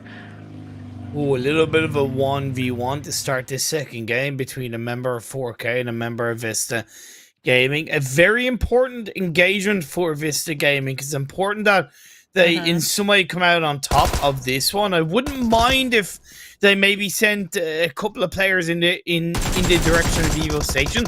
I would understand if they do leave him on his own and kind of be like, look, we can't save you. But now in comes the cavalry. 4K sending a couple of players in as well. Dari is going to be able to get the first opening knock onto Evo Station, but the full squad of Vista are there. It was like they each called 911, trying to call in reinforcements as 4K pushing up into the midst of Vista Gaming. So turning the tides back in their favor. Currently, one player knocked on either side. Golden, though, he has a huge vantage point up top with the Tommy gun, relaying all this information to the rest of his team. But, I mean, they're allowing Vista just to run up right into their faces, and was almost about to get a knock in return, but through the windows, finding that OP angle. But currently, it's just they're each chasing each other around this compound. And the player of 4K is coming in from behind. Golden goes in hard, does get a knock, but is instantly traded. Anaconda goes down, and it seems like Vista Gaming are going to come out on top of this one. One knock is the final player left standing. Evo Station is going to go down on his knees, but at the end of the day, Dino is going to roar and put down 4K at the start of this game too. Vista Gaming is like that kid on the playground that nobody wants to share their toys with, or the part of the structure with. They were on the swings with NIGMA Gaming, and then they just NIGMA Galaxy and just kind of chased them out like, you can't play with us. Now Vista Gaming is landing here with 4K and was able to, find a spot now. So like, this is our spot now. We're driving you out of town. And I mean, I'm glad that Vista was able to win it, but that was such a messy fight, Imperium. It was a messy fight. I do want to give a little bit of a pass to both teams because this is school and apartments, and it looked like Vista originally kind of went towards apartments, and that's normally where NASR drops because NASR aren't playing in the second game. They thought it was free. I don't think, obviously, that comes with the risk because you're not sure who's going to maybe think the same. And it seems like 4K thought a little bit of the same, but in a bit more of an easterly direction as it happens. Yeah, they engage on each other. Yeah, 4K, usually they'll end it at Lipkova, Laria, or what am I saying? Lipkova. I cannot speak English today, Imperium. So, Lipovka. Usually going all the way there. I thought they were going to go for the vehicle spawn, but I think, like you said, just having kind of the same thought as Vista Gaming. And then we originally, remember, it was only 1-1 in the compound. Everyone else kind of all spread out, and they all came and crashed. And then we had a full-on 4 versus 4 fight. NIGMA Galaxy, they're happy to see that in the kill feed, right? So they're like, okay, we know that Vista, who's come and crashed up into the city, by the way, and just kind of steamrolled onto one of their players and took them out. They're going to be, not anywhere near Pachinki, so we can breathe a little easier. Mentioned NIGMA Galaxy. They're still looting up Pachinki at the start of this game. Phase 1 is a little bit more towards that northwestern side of the map. My apologies. The river in play. GEEKAY have a lovely spread between the north of Rosshok, Watertown, and the north of Ruins. I would argue it's not giving them as much information on teams coming from the south, but again, that spread is not too bad considering we're only 5.5 minutes in. Here, we've seen a lot of Gatka circles, right? You and me, I think. Oh, yeah, we have. So many. If it's not Gatka, it's borderline military base where we're debating or we're betting if it does go in your direction, you're going to chug a monster, right? But, don't remind me. Don't remind me, Monica. I forgot to remind Highland Wolves, so I don't know if that happened yesterday. If there are any close calls, but no, I didn't do it yesterday because it was safe for when I was with you because I made the bet with you. Highland Wolf doesn't get that privilege. You do. Ooh. Okay. Now I feel special. Well, I'll tell Jake to figure out some other maybe something involving the grizzly bear, right? Maybe the grizzly bear outfit. Maybe if it doesn't go your way, you're gonna have to get a real life grizzly bear outfit and then wear it one day. I really thought you were gonna say real life grizzly bear tattoo. I really thought you were gonna say that. I said real life, as in like in your real life, you're gonna have a grizzly bear outfit, but I see where that sounds like a real live grizzly bear sitting next to you. Yeah, I'd like to order a grizzly bear, please. Yeah, no problem. What do you intend on using? Just to show it off on broadcast. Oh, okay, no problem at all. Just kind of show up with a grizzly bear. Yeah, it seems totally viable. Doesn't seem out of the ordinary at all, Monica. I don't know, but we've diverged quite a bit, Imperium. While we were debating the finer details of ordering a grizzly bear online, we see most of these teams are still kind of looting up. We're in the kind of the 7.5 minute phase, right? So we haven't really seen that much action beyond the 4K versus Vista Gaming. And I don't know, just everyone kind of in that Gatka area, still pretty spread out, but we've seen this happen multiple times here, right, Imperium? Pride coming down from north or south Georgia Pool crates, and then GEEKAY just coming in from that kind of Razak area. Okay. Pride have a 2-2 split. 2 much further on the eastern side of Everest. Now the other 2 teammates coming in from the west. They have taken this Everest position in the past, but I would arguably say they haven't really shown that they're able to control it. Is this going to be the game that they show us they can control that massive mountain? I want to say it was one of the ones from Super Weekend. They stayed up on that Mount Everest hill way too long, beyond the point where the circle had kind of already shifted past them. And then it was either GEEKAY on the right-hand side or YALLA on the left-hand side trying to find a way down the mountain. And then they would just kind of pick the pieces and had to just full send the circle and just, was taken out a little bit too early. So hopefully they've gone back, done their homework, identified that, and may be able to, descend the mountain a little bit earlier if the circle shifts off this ridge. I don't know if that stat includes all of the Erangel games. I would like to think it does in some way, shape, or form, but POWR Esports dominating this map from an elimination and a damage perspective. And this phase 1 coming into phase 2 is right in their backyard around that GEEKAY split. They have a 2-2 spread outside down the south of Everest. South of Everest. I think everyone's getting deja vu at this point because they just see it multiple times. Remember what we saw last week? It was POWR had too many compounds in GEEKAY, right? And at this point in the match where they should be, you know, coming up just a little bit closer together, and they were just kind of running compound after compound after compound, and somehow they finish maybe 3rd place or so in that match. They did it fairly well despite kind of the run around in the entire GEEKAY area. It's just, look, something that I'm learning to trust within POWR Esports, that they're not afraid to push their boundaries, take their chances, you know, push themselves, and sometimes it's going to work out, sometimes it won't. NIGMA in their own right are going for a massive 2-2 split with Raouf and Lord in that compound to the west of Ruins on top of the hill that's pretty deep in the center of the circle, and the 2 other players are much further back, so that split is, in my eyes, quite unhealthy. NIGMA Galaxy, though, what they have been doing a little bit more healthier was rotating a little bit faster. I think I saw it last week. They were just kind of having to sit in Pachinki, still at the 10-minute mark, and then trying to rotate, and I kept seeing them caught off rotation, vehicles blown up. So I'm liking here that they've already made it. Granted, they didn't rotate too far from Pachinki or have to rotate too far from Pachinki, but I like how they're being a little bit more proactive on getting in the circle, and I'm seeing NIGMA Galaxy slowly come up a little bit, but just haven't really come over that hurdle of winning out those massive games that we know they can do.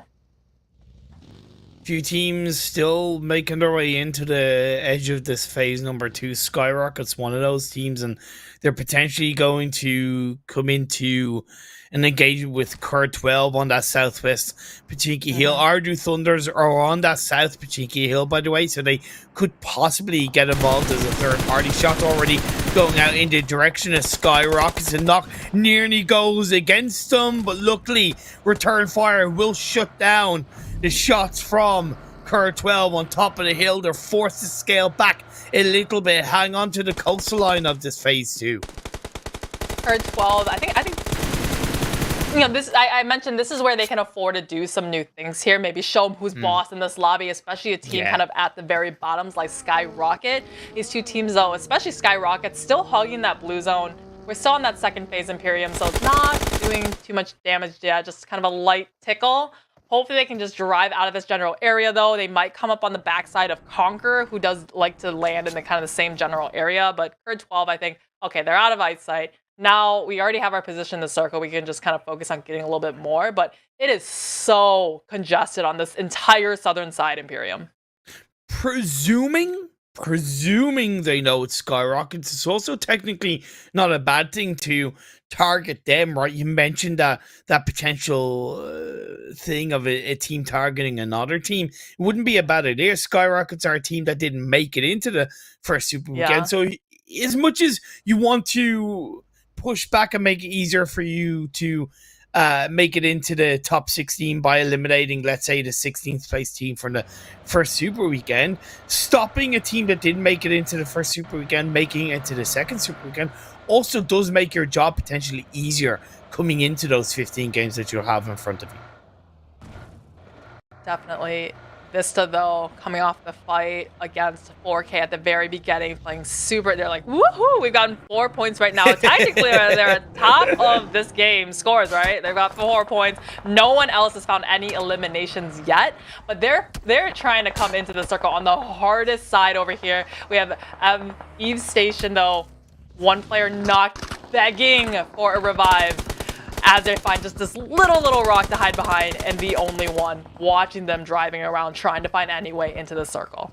And then they're also going to have Rad and CONQUEROR swinging in from behind. So right now, VISTA Gaming are absolutely pinched. Luckily for them, Rad in their own right are getting entangled with CONQUEROR, and CONQUEROR will lose a player. Rad doing exactly what they need to do.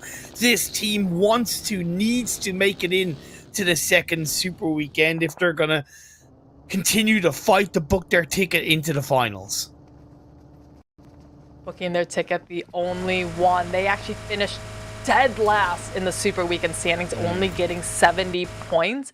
So if I was a team like Kurt 12, like SKYROCKET, FALCONS, VISTA, if I want to try to come up on Super Weekends, I would try to prevent the teams kind of at the bottom of the Super Weekends from getting any more points, because then it's like 70 points, that's what I'm trying to get higher over, and then that will put me directly above them going into finals, right? You want to like halt the other points that are easy to stop and then get as many points as you can as well. So I think the only one is also has a target on their back. Major Pride still have a 2-2 split between Everest and a compound in the south of Everest. That's arguably a much healthier split. YALLA also getting a little bit involved as this side of Vista Gaming tried to push a bit deeper. Knocks either way as R8 come in on a cheeky third party. Finishes off Quatan. That's a great shots from R8 on top of Everest.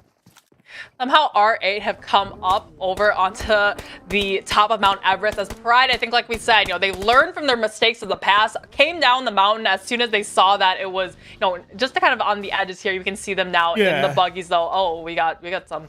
Okay. This is the everyone in the lobby is like, what just happened here? Player running over themselves, but good thing he had a helmet and he's gonna be still playing this match. Grows to that connecting Kurt 12, gonna desperately push into Chopsticks. They find the target on their backs. That is Munir of Rad Esports. The circle shifting up north, right on top of Everest. Let's go. It's a donut shift, heading on top of the mountainside. Power in a good spot. Pride in a good spot. R8 in a good spot. See, GEEKAY, maybe they over-rotated out of the circle, right? They were on top of the Mount Everest, kind of went all the way out into the ruins thinking it was this way, but I'm liking how they didn't really commit to still staying on the mountain, just in case it did shift off. Here we have POWR versus OOREDOO Thunders, both casualties on either side. As POWR, this is their instant compound, they constantly find their fights in. OOREDOO Thunder shooting through the windows way, trying to open up this fight some more. This is deja vu. We've seen it happen before, and it's happened once again. POWR came out on top the first time this engagement happened, and they come out on top again. A little bit more worse for wear as a third party came through at the hands of Major Pride. I also appreciate that Major Pride, the second that circle shifted, the two players that were on top of Everest sent themselves down south because they want to control that compound as a full squad. Yeah, this is the compound that I think was taken up by a different team last time around when we saw a similar circle here. So Major Pride, just great stuff from them. Really having the sight lines from, you know, this compound down here, seeing Kurt 12 roll up, going and kind of third partying a little bit on that fight between POWR and OOREDOO Thunders, as now the only ones crashing up on Enigma Galaxy. The only one Esports. They want to get the best of the third place team in the PMGC finals. The Pride of Mina Freak gets a knock on the problems, and when you want to be the best, you got to try and beat the best, and when you don't beat the best, and you're gonna lose those fights. Luffy comes in a little bit late, and he's actually gonna disengage, realizing that they've bitten off too much, more than they can chew, and NIGMA showed a bite behind her bar. Yeah, fighting off more than they can chew. Needing the Heimlich maneuver right now to still stay breathing as Luffy. I mean, this is just last-ditch effort. I'm just going to drive up north, find somewhere just to creep into the circle. He's using bandages at this point, so not wanting to waste those first aids. GEEKAY, though, they've returned back to their old stomping grounds and finding R8 up onto Mount Everest. They found him, but have they really found him? Yes, okay, an elimination has gone against R8 in the form of Ida, Prestige, SK, Ton, and Bandar. Still have some good angles of pressure. I would look at maybe GEEKAY as being a bit more of a threat of getting third party, but at the moment this is an isolated fight between these two teams. Hope comes in, the nade is strong, connects on the Bandar, the knock is pushed through, and GEEKAY are gonna play forward on this maneuver. Prestige goes for pre-nade over the edge of the hill. He isn't really spot out for the time being, but as the smoke start to dissipate, Hope is gonna once again finish off Bandar. Alright, down to just a duo. Prestige won as he knocks it right on back. He said no thank you back onto GEEKAY, shooting up the side, gets knocked in return, so now it truly is just Prestige all finished by his lonesome. One first aid in hand. He's not finished. Satan getting saved by the grace of God. Prestige is still in a bit of a 1v2 as now the revive comes out to 1v3 and GEEKAY finish off R8. R8, unfortunately, not long for this world, and they're going to be out back into the lobby. NIGMA Galaxy Freak driving around. They still have all 4 up. They see that Conqueror now just driving and, you know, trying to get away as far as possible. Rio, though, allowing the open window for the rest of this team to kind of continue to drive and stopping the shots from Hamildy as they do just return the fight and get the knock onto Rio. Both of these teams are outside the circle. Monica shifted over to the western side. The compound. Pride holds on to Major Pride is still in a major spot inside the circle. They're in the only compound, by the way, that's inside this Phase 5 circle. POWR Esports defending their buildings against the remaining players of CONQUEROR. I think it's just Riva that's left alive. Indeed, that is the case. And Nade out the cusp of the window. Nice ball through. It does connect on the Riva, but isn't finished off as he looks for another one. It's going to try and finish him off. Elhaji turns a corner and gets a final player, CONQUEROR. Sorry, Caliga's still alive. My apologies. These teams in this region are just so powerful with the grenades. Just off of 1-2 footsteps, he can quickly just identify exactly in his mind where this player is hiding, bounce it off that windowsill, and did do so much damage onto Rio. And then it was just a quick peek on out, you know, 10 HP, and just get a couple shots and find it there. NIGMA Galaxy, though, this was their mad dash, no information at all, and trying to find somewhere to go. Freak needed to be revived, and only one in the general area to give him a revive. Oh my god, NIGMA just full sending it. Freak is knocked down to just a trio. Kurt 12 are done and dusted. We still have 11 teams. Okay, make that 10 as CONQUEROR are finished off. I like this from NIGMA Galaxy. There's a little bit of method behind the madness. They're looking to get ahead of POWR Esports and play on the underside of the dip. They throw out the smokes, trying to defend their backs, but this is going to be easier said than done because there is still that potential looming threat of a third party at the hands of SKYROCKET Esports. I think we can just call it now and just call this compound the POWR compound because they are just always here. They defend it like their lives literally depend on it, as we now have SKYROCKET coming up on the back of this fight looking for a third party, and there are a lot of lateral sites down this compound from where Pride and SKYROCKET is at, so not a whole lot of hiding spots. POWR, though, throwing the grenades back as they've been pushed a little bit out of the central of the compound, and NIGMA Galaxy is using that to their advantage, now taking up the central spot right in between POWR and SKYROCKET. There could potentially still be a bit of a third party from teams who are high up on towards the northern edge of the circle outside Everest. 90th minute, possibly GEEKAY spreading their way into the edge of this circle. The last player right in the center, the heart of this phase, as the next circle will continue in the direction of Rad. VISTA are eliminated in 10th. 9 teams are remaining. The teams are all on the edge. We got the one player from NASR just hiding that little dip right into the hillside, which is okay. But again, he's one player there. I wouldn't be surprised. Kind of full sent him.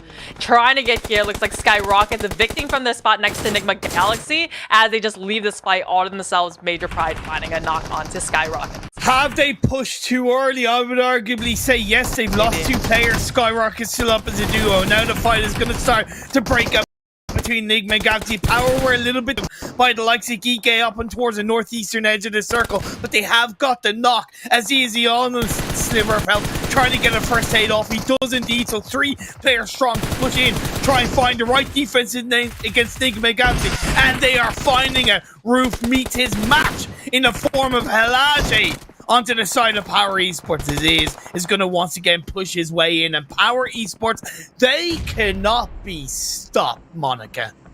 NIGMA Galaxy just, I mean, they went forward and then they just all kind of retreated one after another and just was losing the fighting power. Pride have kind of ascended the mountain one more time to clear out their top side, where 90th minute is walking like a hawk over the top of the ball, trying to find it, does find the knock, and it's going to be a 1v1 at this point. Oh, sweet baby, man, Jabal with that DP28 spray. As cool as a cucumber connecting onto Major Pride.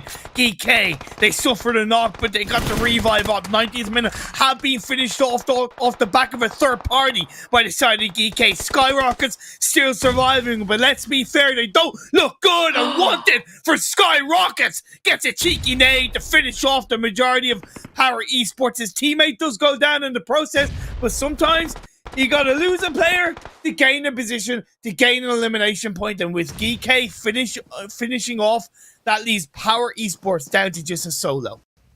Remember, it was NASR that was out right there. SKYROCKET came and crashed up on there. Only one player left alive, just out in the open, and GEEKAY is going to collect up on that one. They passed go, and they collected their 20 bucks on PRM. We're down to our 3 teams left. It's going to be a full team of GEEKAY, 3 from Pride, and just the 1 solo from POWR.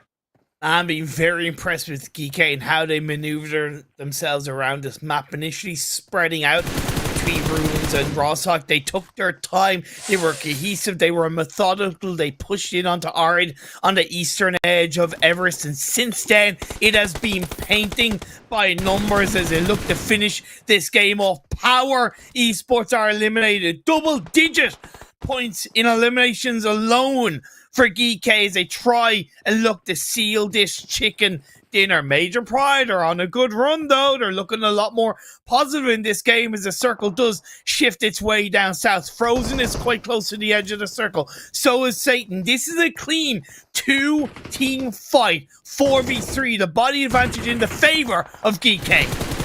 GEEKAY, though, they've come back from worse circumstances here 4-up as they return the knock onto Pride, pushing into a 4 versus 2. So all the aggression is in the laps of GEEKAY. Pride is going to be pretty spread out here, but you can see them revving their engines and PRM as they're coming in, and the knock gets returned as well. So both teams doing heavy damage back and forth. Milky Way is doing a great job outside the circle, but in my eyes, Frozen needed to wake up. He needed to create that distraction point on that western edge of the circle. He didn't, and his teammate has been focused, has been targeted, and it's still 3 players strong for GEEKAY. 1v3, just a ridge, just a tree in front of them, and a pocket full of dreams. He chucks a nade out. He's been spotted. GEEKAY have full scope of where he is, and with the 3 players strong, they're going to look to seal this game off with a cheeky run over. Guys is playing it in. The third party from Frozen will at least try and get him sent off. Satan is going to get knocked. Guys is going to push in. Guys is going to get knocked. This is a 1v1. Is this the throw of the century? Is Frozen going to clutch up against the might of GEEKAY Esports? This is so close.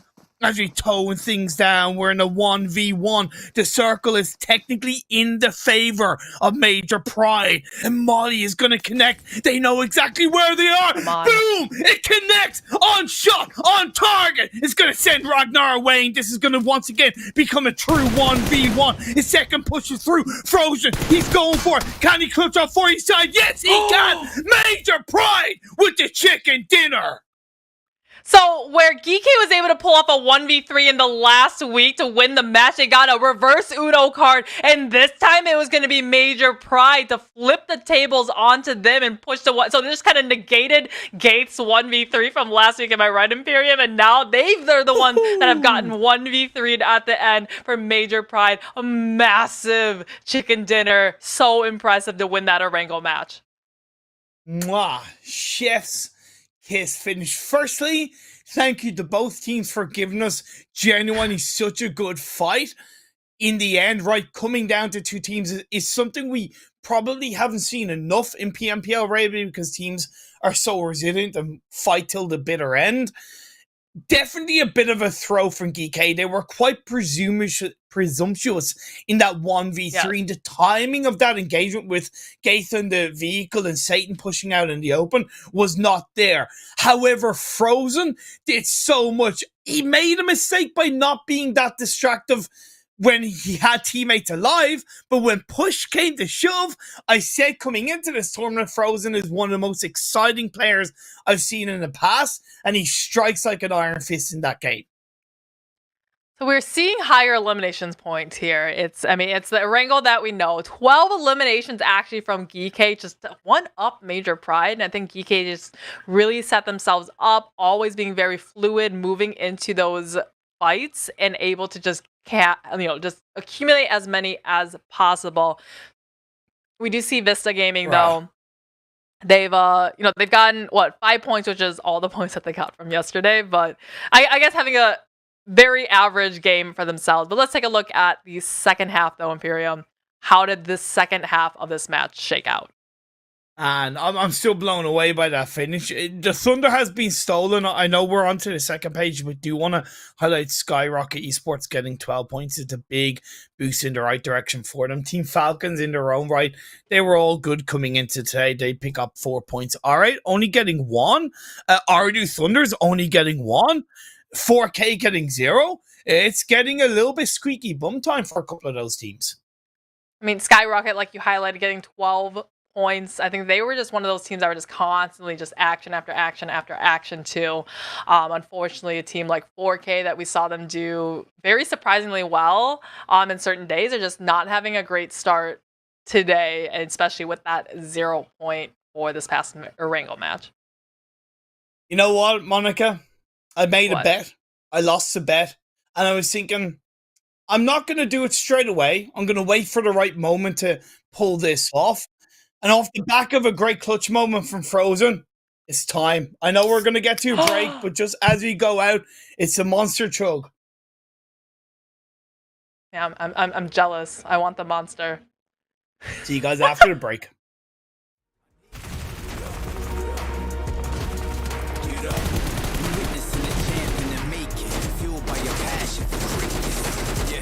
But adversity and bad situations meet us in the middle of the paths that we take it. But it's what you do after that makes men. Will you quit it when you stand up and face it? Tell me, do you have what it takes? Back when this life asks for the fade. Can you tell me you'll adapt to the change when the punch lands and it puts you flat on your face? You wait till you stand up and say, get mad, hit back, lit match to the flames. Failure happens to us all. But it's how champions evolve. The only thing that matters from a loss, get back up when you fall. You gotta get up. Failure happens to us all. But this is how champions evolve. The only thing that matters from a loss is when you get back up when you fall. You better get up. You gotta get up.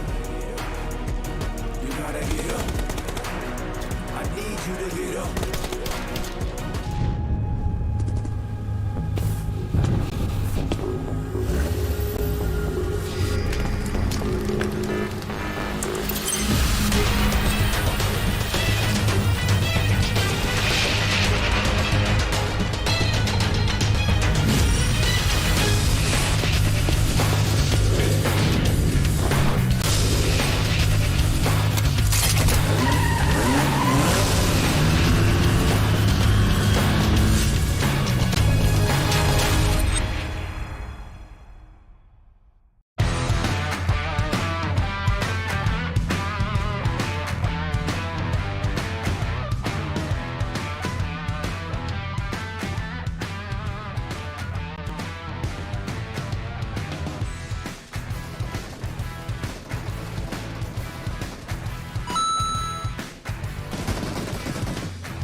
Welcome back to League Week 2, day number 2, the PMPL Arabia full split.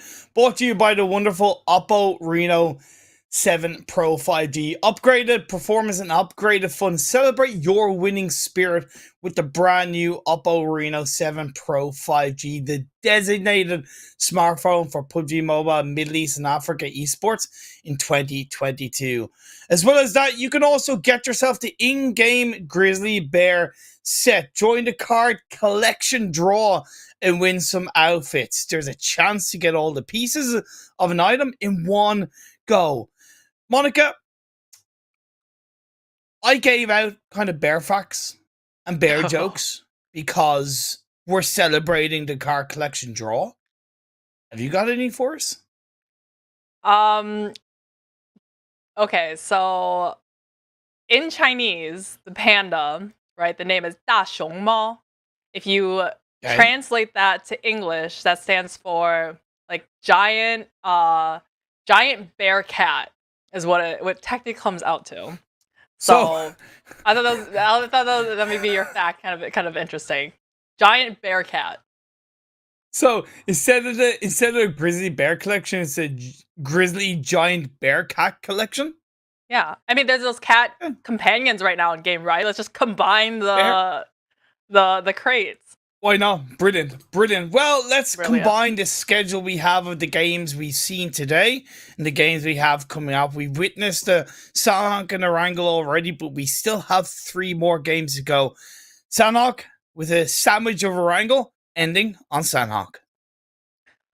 Man, Sanhok was, I'm trying to remember. So we had YALLA and GEEKAY always dropping in to bootcamp together. We didn't have YALLA play the first game.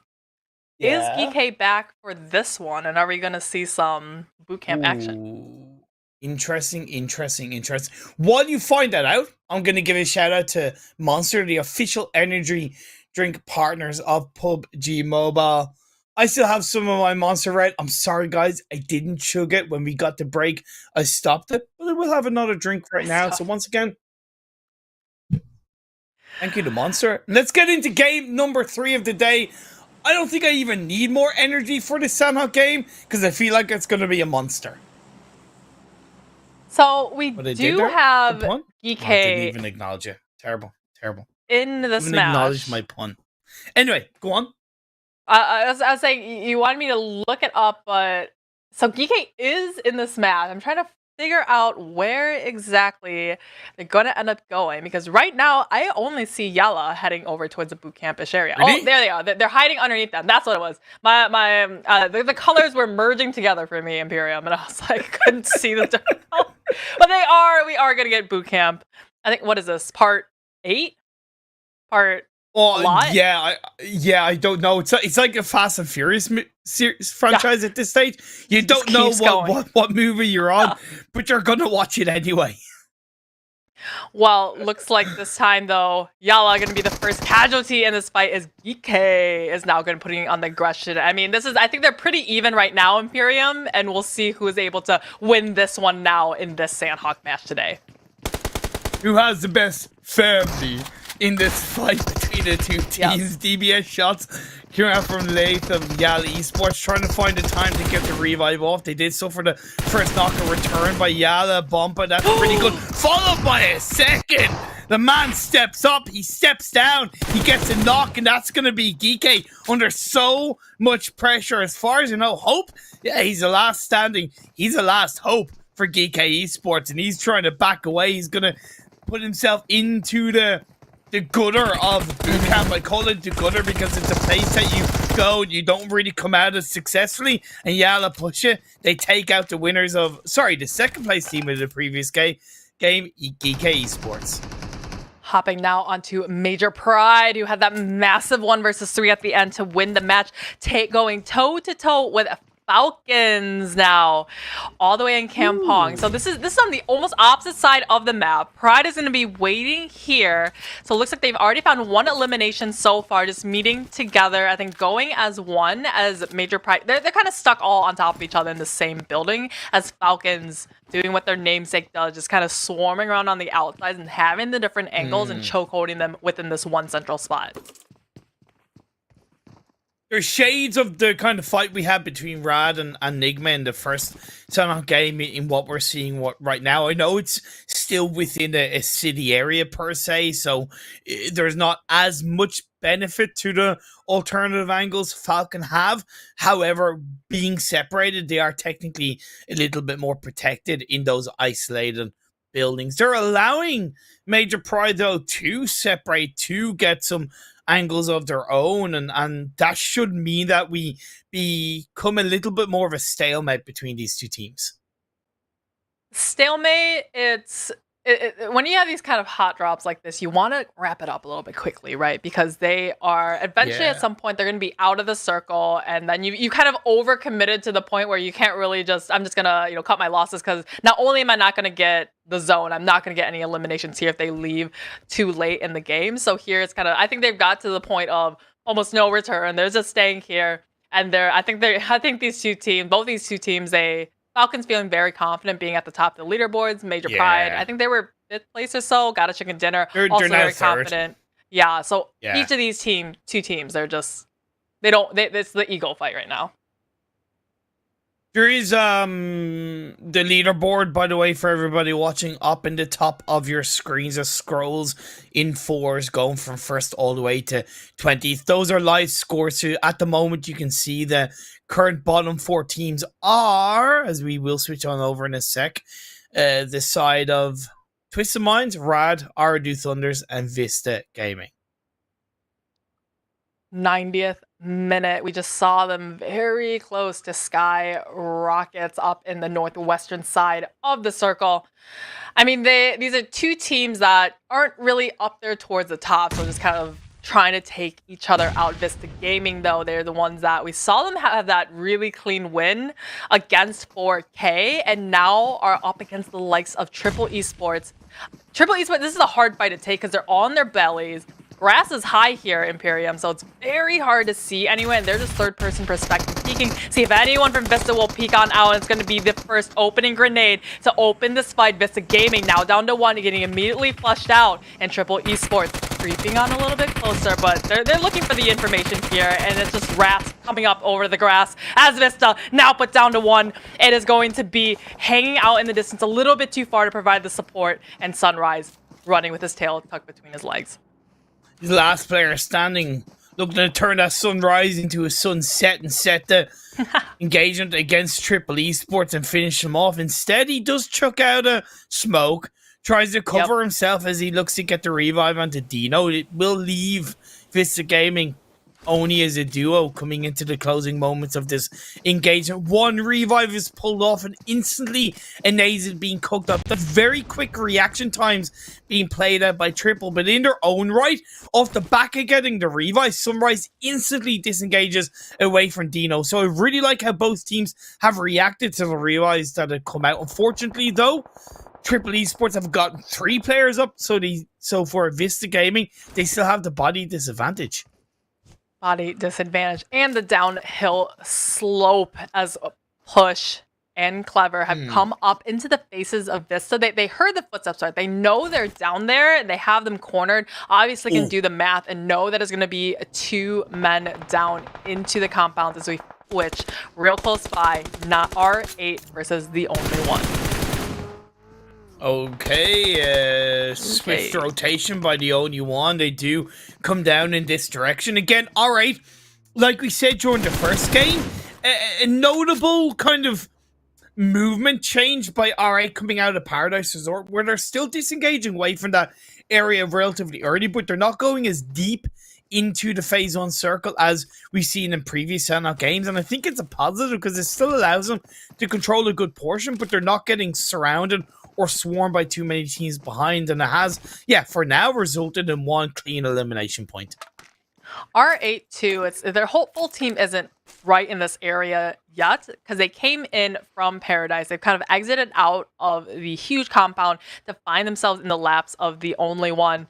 Looks like, though, in the distance, remember that fight, that 90th minute versus SKYROCKET that we start about to erupt. Looks like they found a first knock to open it up, but R8, I mean, this is right in their backyard, right? They're in Paradise Resort, they're sitting pretty, and they're just waiting here for the only one.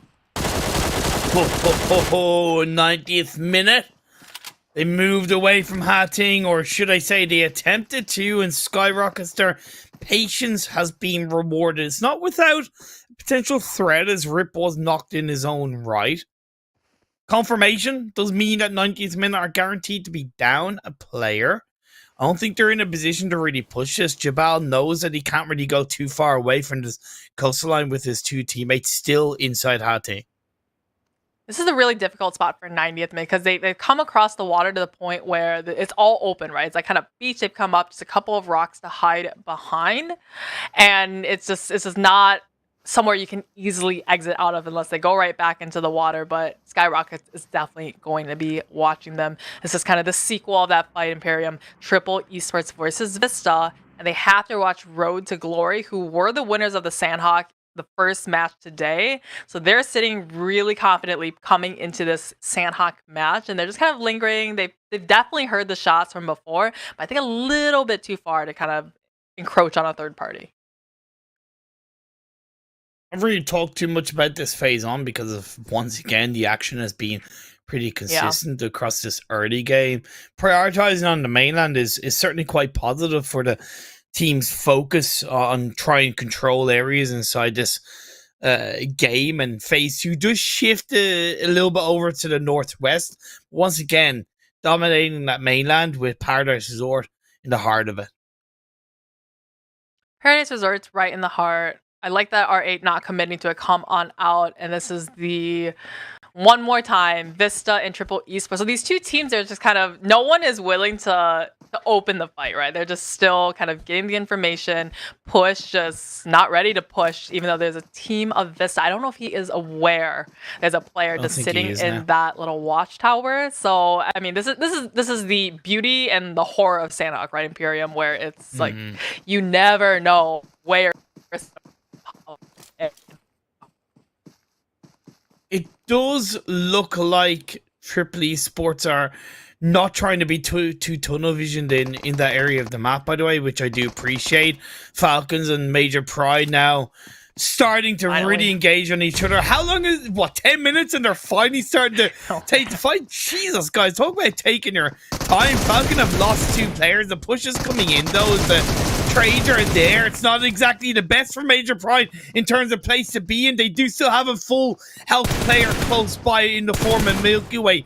Frozen is knocked. The confirmations come through. We're in a 2v2. Frozen is still alive, but he needs to try and get... Okay, he's only got an energy drink to try and give him any kind of sustainability in this fight. Literally a drink in-game and out of it. Pride frozen, no meds whatsoever as they're pushing to try to find powerful Falcon. I think they've isolated him now. He is well aware of this and jumps up to the back, tries to get it, gets a knock out of one in the alleyway, but get knocked in return. So we're back to where we started. A 1 versus 1. Pride as never alone. Now trying to fight him through the doorway as he crept on up the stairwell. And they're just playing Ring Around the Rosie around the stairway. Never alone, wants the points, wants to stab the heart of Major Pride, and now Frozen, the player that clutched up against GEEKAY in the previous game. Can he clutch up once again? Runs, punches the air, needs to get his gun out and starts to make a move. Pre-fires around the corner of the wall. Never alone is up into this building. It is indeed Ring Around the Rosie. Pocket full of Posey. Ashes to ashes, dust to dust. Who will be the one to fall down between these two players? Never alone, trying to get the first move in around the gaps of the wall. He peeks around, uses a third party, goes for a bait nade. That's clever play, but Frozen, he doesn't fall for it. This is the most long drawn out 1 versus 1 ever as Frozen, never alone. I mean, this is they're going for the in-game record of the longest amount of time dedicated to a 1 versus 1. All of them, they're out in the blue zone, popping up those energies, taking their bar as high as possible, as again, still holding hands out in the blue zone, going into the 13-minute mark almost. time for Frozen to get some energy drinks on board, get some painkillers into his system, try and sustain against the blue. You can see that Never Alone has a lot less available in his backpack, right? So if anybody's going to really make the push and take the risk, in my eyes, it's Never Alone. Frozen can survive this for so much longer, but does he know he can survive for much longer? Definitely don't know as they find themselves vaulting himself out of the window way. I guess Falcons maybe descended, went flying too close to ground, and it's going to be Major Pride to take them out. So, I mean, great job to Major Pride, but oh my god, how did we miss this? That was like 4 clowns in a car jammed up in there, one after another, just eject, and get out of this boat about to blow.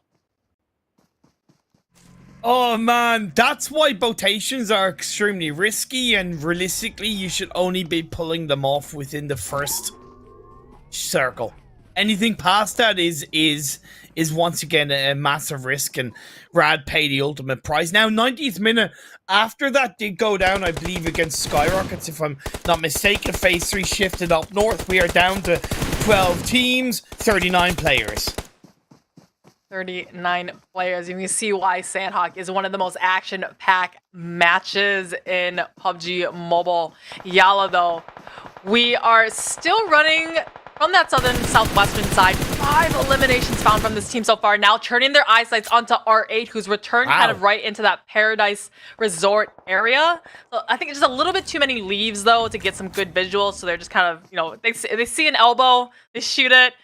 Opportunistic knock, hopefully, but I think just didn't quite able to find the corners. For a split second, I was like surprised at YALLA already on 5 eliminations, and then I quickly realized, oh yeah, they were fighting against GEEKAY and Bootcamp, and they came out on top. So yeah, 4 eliminations from that alone. They picked up 1 since that, and they're into the southern edge of the circle. Rad, 2 players down. They have no vehicles. They're running on foot. How much healing do they have? How much utility do they have? It's going to be a tough task ahead of them. And NASR looking pretty good inside this game so far. NASR, they were, I believe it was the last game, they went out just a little bit too early. They've already lost 1 so far. I mean, they're still not quite within, and they still have to remember this field that they have to cross to get in the circle. It has R8 and YALLA up at the top, and Twisted Minds now joining the party, being able to look down on them. So NASR, this is definitely not the easiest way to get in. Maybe, you know, come out back in the circle. That's the beauty of playing Edge, and find an easier way. Pride Frozen, though, after that, you know, the longest 1v1 of the century, finally just getting his car, just kind of trash looting all the way up into there, because he definitely needs some meds, because he burns so much in that Kampong fight versus, who is it again? It took so long that I completely forgot what team it was now. Falcons. Yeah, I think it was Falcons. It was indeed Falcons. Interesting what NIGMA Galaxy have done. They did pull off a botation, by the way, but in a much cleaner and rad. In a much cleaner perspective part of the map, where less teams drop. If Major Pride and Falcons had avoided each other and not taken that fight, it most likely would have been a little bit tougher for NIGMA. They didn't know that. In my eyes, they did make a little bit of a safer rotation, and it's worked out for them. It's definitely just accidentally worked out for them, because the circle, you can see on the eastern side, there's nobody in the general area. They can just come in, get the information, see there's nobody there. I'm a little scared for this one solo player, Pride, as we see rolling into the midst, right where NIGMA Galaxy is trying to come into the circle. But let's focus on NASR now, that 3-man trying to find their way in. It looks like they did, yeah, it was too hard to come in on that side with all those teams there, so they just backed up out in the blue, very smart move, and are now rotating up on the northern side. Okay, interesting that. Interesting coming out from NASR Esports. Alright, in their own right, they drop in around Paradise. They should know they've actually sent 3 players into Paradise. Twisted Minds are going to play through in their own right. The only one are ahead of R8. There were already lots of players at the hands of R8 earlier on in this game. The one compound that's in the center of the circle has nobody occupying it, by the way. And the final player, Major Pride, got in the vehicle, went right into the circle. And honestly, he's found a position, at least on his own, that is out of dodge just a little bit. It seems so odd that R8 has allowed Twisted Minds to run out into the open across the field on the outskirts of Paradise Resort and now find themselves head-to-head within the city of Paradise Resort. So, I mean, taking the fight within the city is going to take forever, and it's going to be kind of Falcons versus Major Pride 2.0. Twisted Minds, I think, trying to just get a knock on R8, but not wanting to commit into the walls of the city and getting pigeonholed on that side, especially here where they don't have any spot in the circle. And to be fair, Twisted Minds have committed to this side of Paradise Resort. They can't really go out on the outskirts because YALLA are most likely going to be in the compound, and they should have a lot of information or a lot of presumption that a team are inside that compound on the southeastern edge of the circle. RTG, they suffered a couple of knocks. Shako could do absolutely nothing. As NASR, they are going in on a tear. They want to take control. They want to continue to fight their way into the edge of the circle. Blue Zone, be damned, they are looking for the final players of RTG. Shako and Vault, 2 players left standing. Miracle and NASR, they're coming in a little bit closer. I mean, this is a classic Road to Glory. Didn't check their backside, didn't assume anyone was on that side, and NASR was able to just run up in their Tesla, able to come onto the right-hand side of this big rock outcropping, and Humam, he's got the grenade now. He's just tossing it right into their midst. But this is a needless loss for Road to Glory because they didn't clear out their backs. Curd 12 suffering more than a couple of casualties. I believe they're now down to 2 players, but SKYROCKET are still alive. They got 12 very important points in the previous game. I believe they still have 3 players going for themselves at this point. Possibly a 4th if they can get the revive, but they need to get rid of the side of Curd 12. Rad, Sidat, and Rex, 2 players are left up for this side. Major Pride, that last solo does go out in 12th position, so well fought out to survive for this long as we do hit that 20-minute mark. The only one, him and his teammate, looks like they got R8 that they're trying to fight on against. He evicted himself out of the window and finding himself under the shot. So R8 just, I mean, they came in out of Paradise and now just taking the pain from everyone else in the circle. I really appreciate that by Rad, by the way, splitting into 1-1 and having one healing in the blue and the other pushing forward to try and do something to have any kind of impact. Unfortunately, he goes down, but again, that one player is healing in the blue. How many extra positional points will he get off the back of it? Little bit of a stalemate, but as the circle shifts down south, all the teams up north are going to have to go downhill, go across the road, and try and find a position inside the edge of the circle. It is going to be so difficult as YALLA are getting so close to RTG. Yeah, Road to Glory, even down to 50% capacity, they still have a great spot within the circle. They've got the skinnier edge, circle shifted onto them. Nobody's going to be rotating in from the back. Just hope that a stronger team like YALLA from the western side doesn't try to roll up on top of them. They don't have the circle. Definitely their eyesights are out exactly where Road to Glory is. We see Curd 12 get eliminated in 9th position as Twisted Minds, just not quite enough first aids. The blue zone is going to take it out. That's going to give Rod an extra positional point for the time being. Triple Esports in their own right.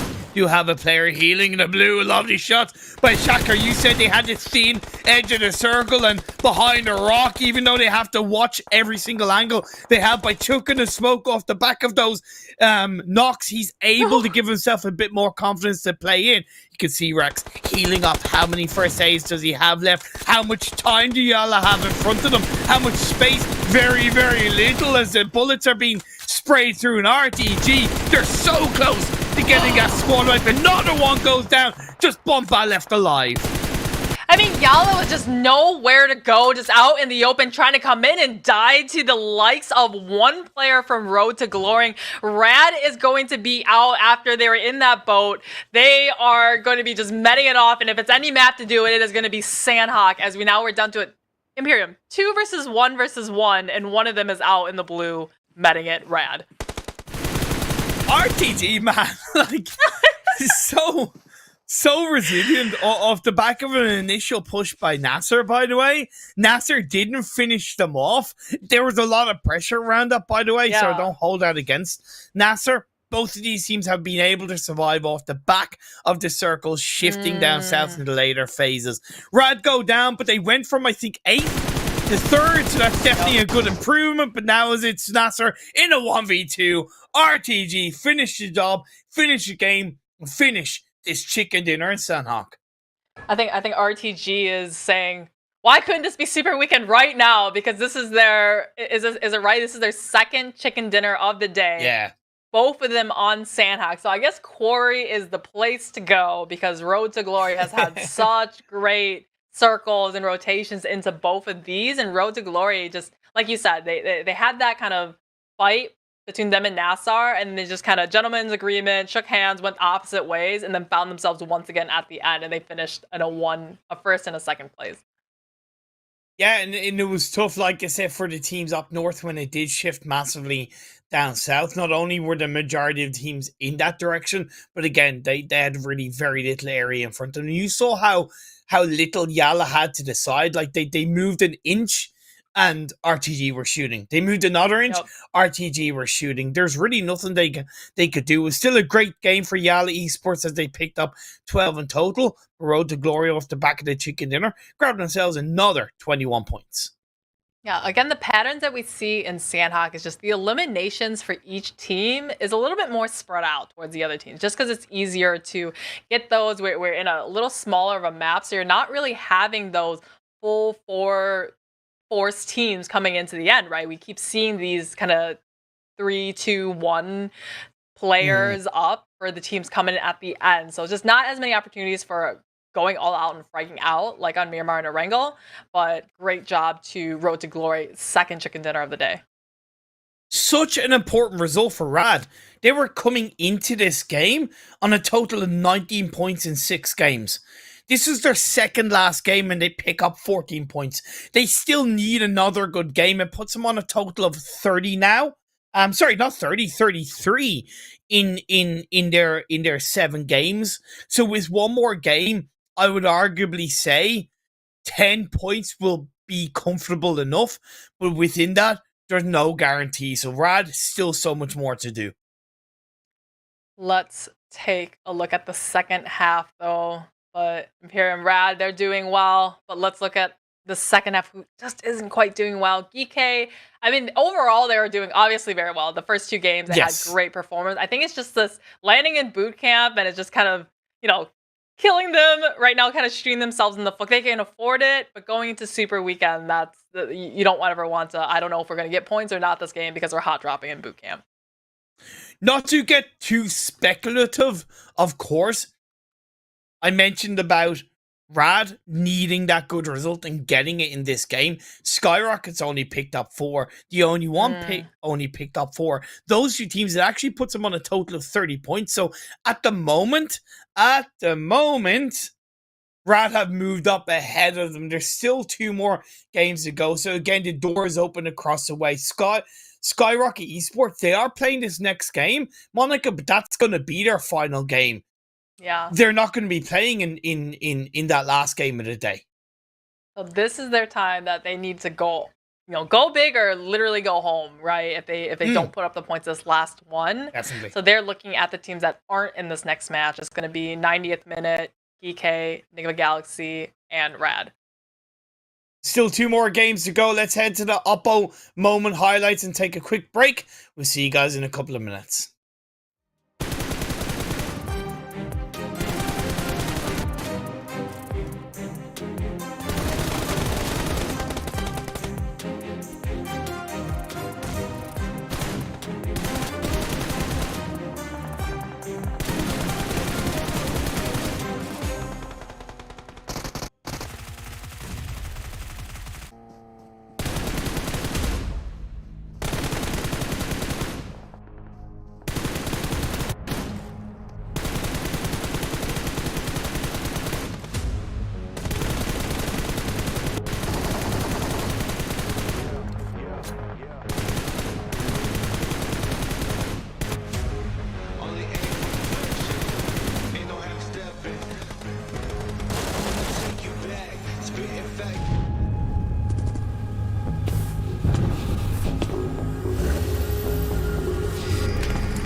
Welcome back to the PMPL Arabia Full Split League Week 2, day number 2, brought to you by the fantastic folks over at Oppo. Upgraded performance and upgraded fun. Celebrate your winning spirit with the brand new Oppo Reno 7 Pro 5G, the designated smartphone for PUBG Mobile, Middle East and Africa esports in 2022. And you can use the Oppo Reno 7 to grab yourself the Grizzly Bear crate in game. You can get all of the items in one go. The Grizzly Bear card collection is here for you to get your hands on it. Monica, 2 more games to go.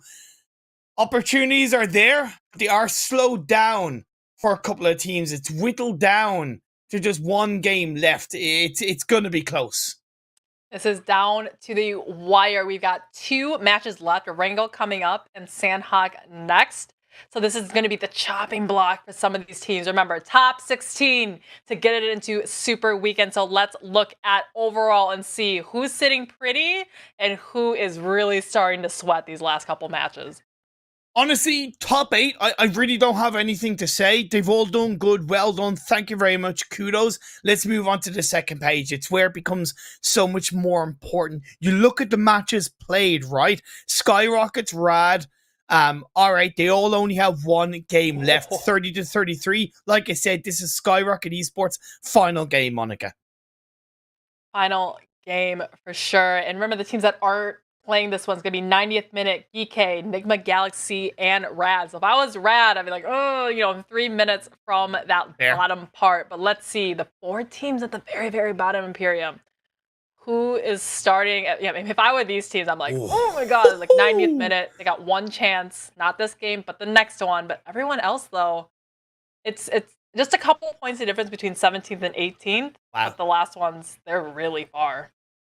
Couple of surprises as we get into our 4th game of the day, the final Erangel game of this league week number 2. So after this one, we won't see it until the Super Weekend number 2. So enjoy it, ladies and gentlemen. It's a bit of a decent playing path. Monica shifting over from the southwest to a little bit of the northeast. Now we can breathe a little bit, right? Sanhok is just action after action to action, you know, never having a break. But Erangel, now this is where the players know this game, right? They played Erangel the most out of any other map because it was the first one that came out ever, right? So here we do have some of these last opportunity at all to get any points to try to qualify for Super Weekend.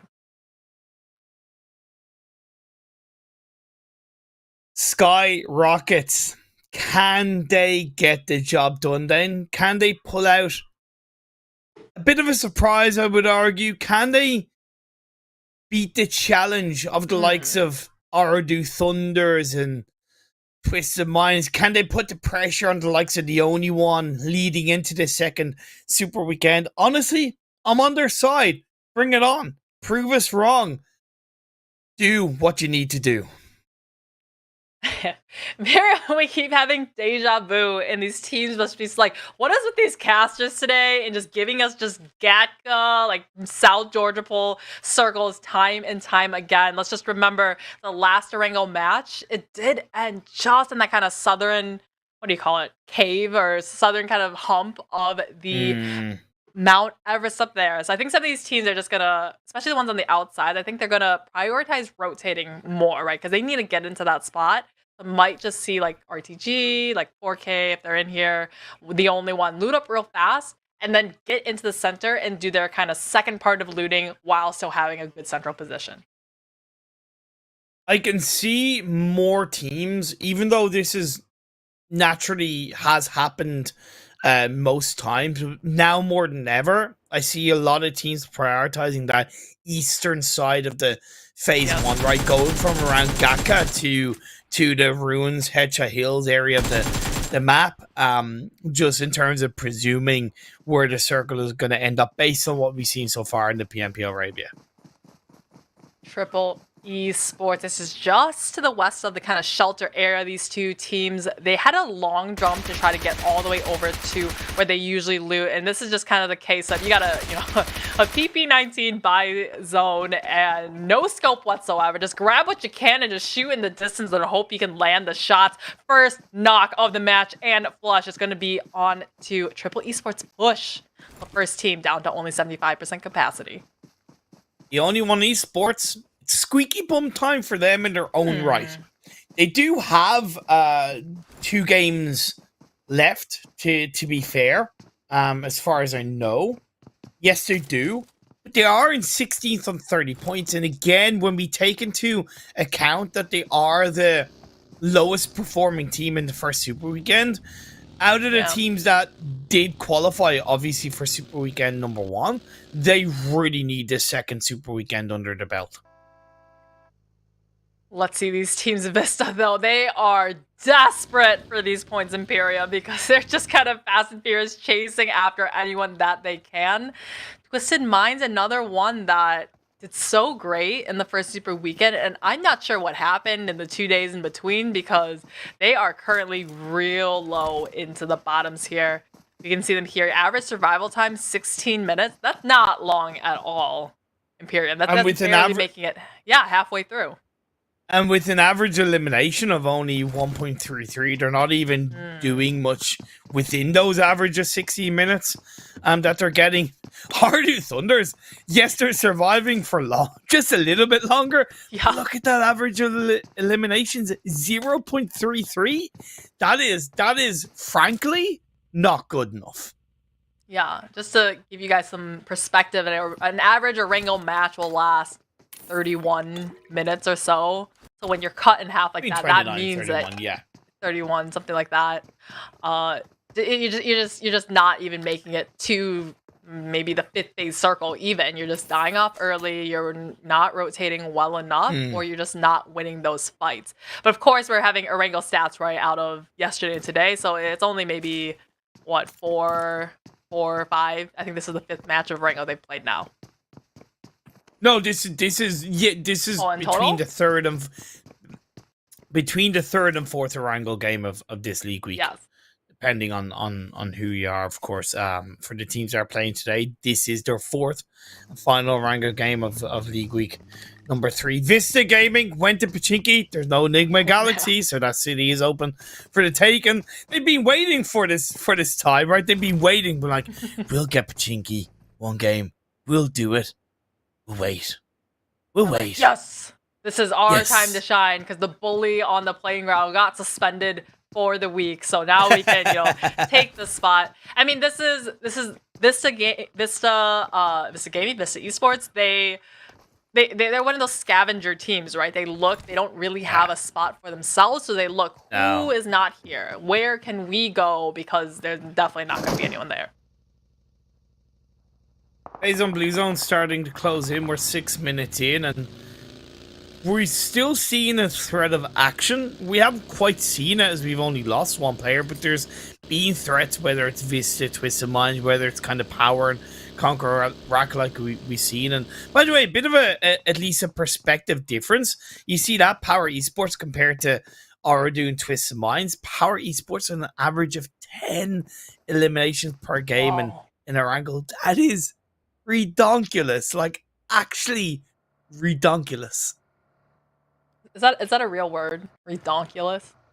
It's like ridiculous, only upgraded. It's ridiculous drinking some Monster.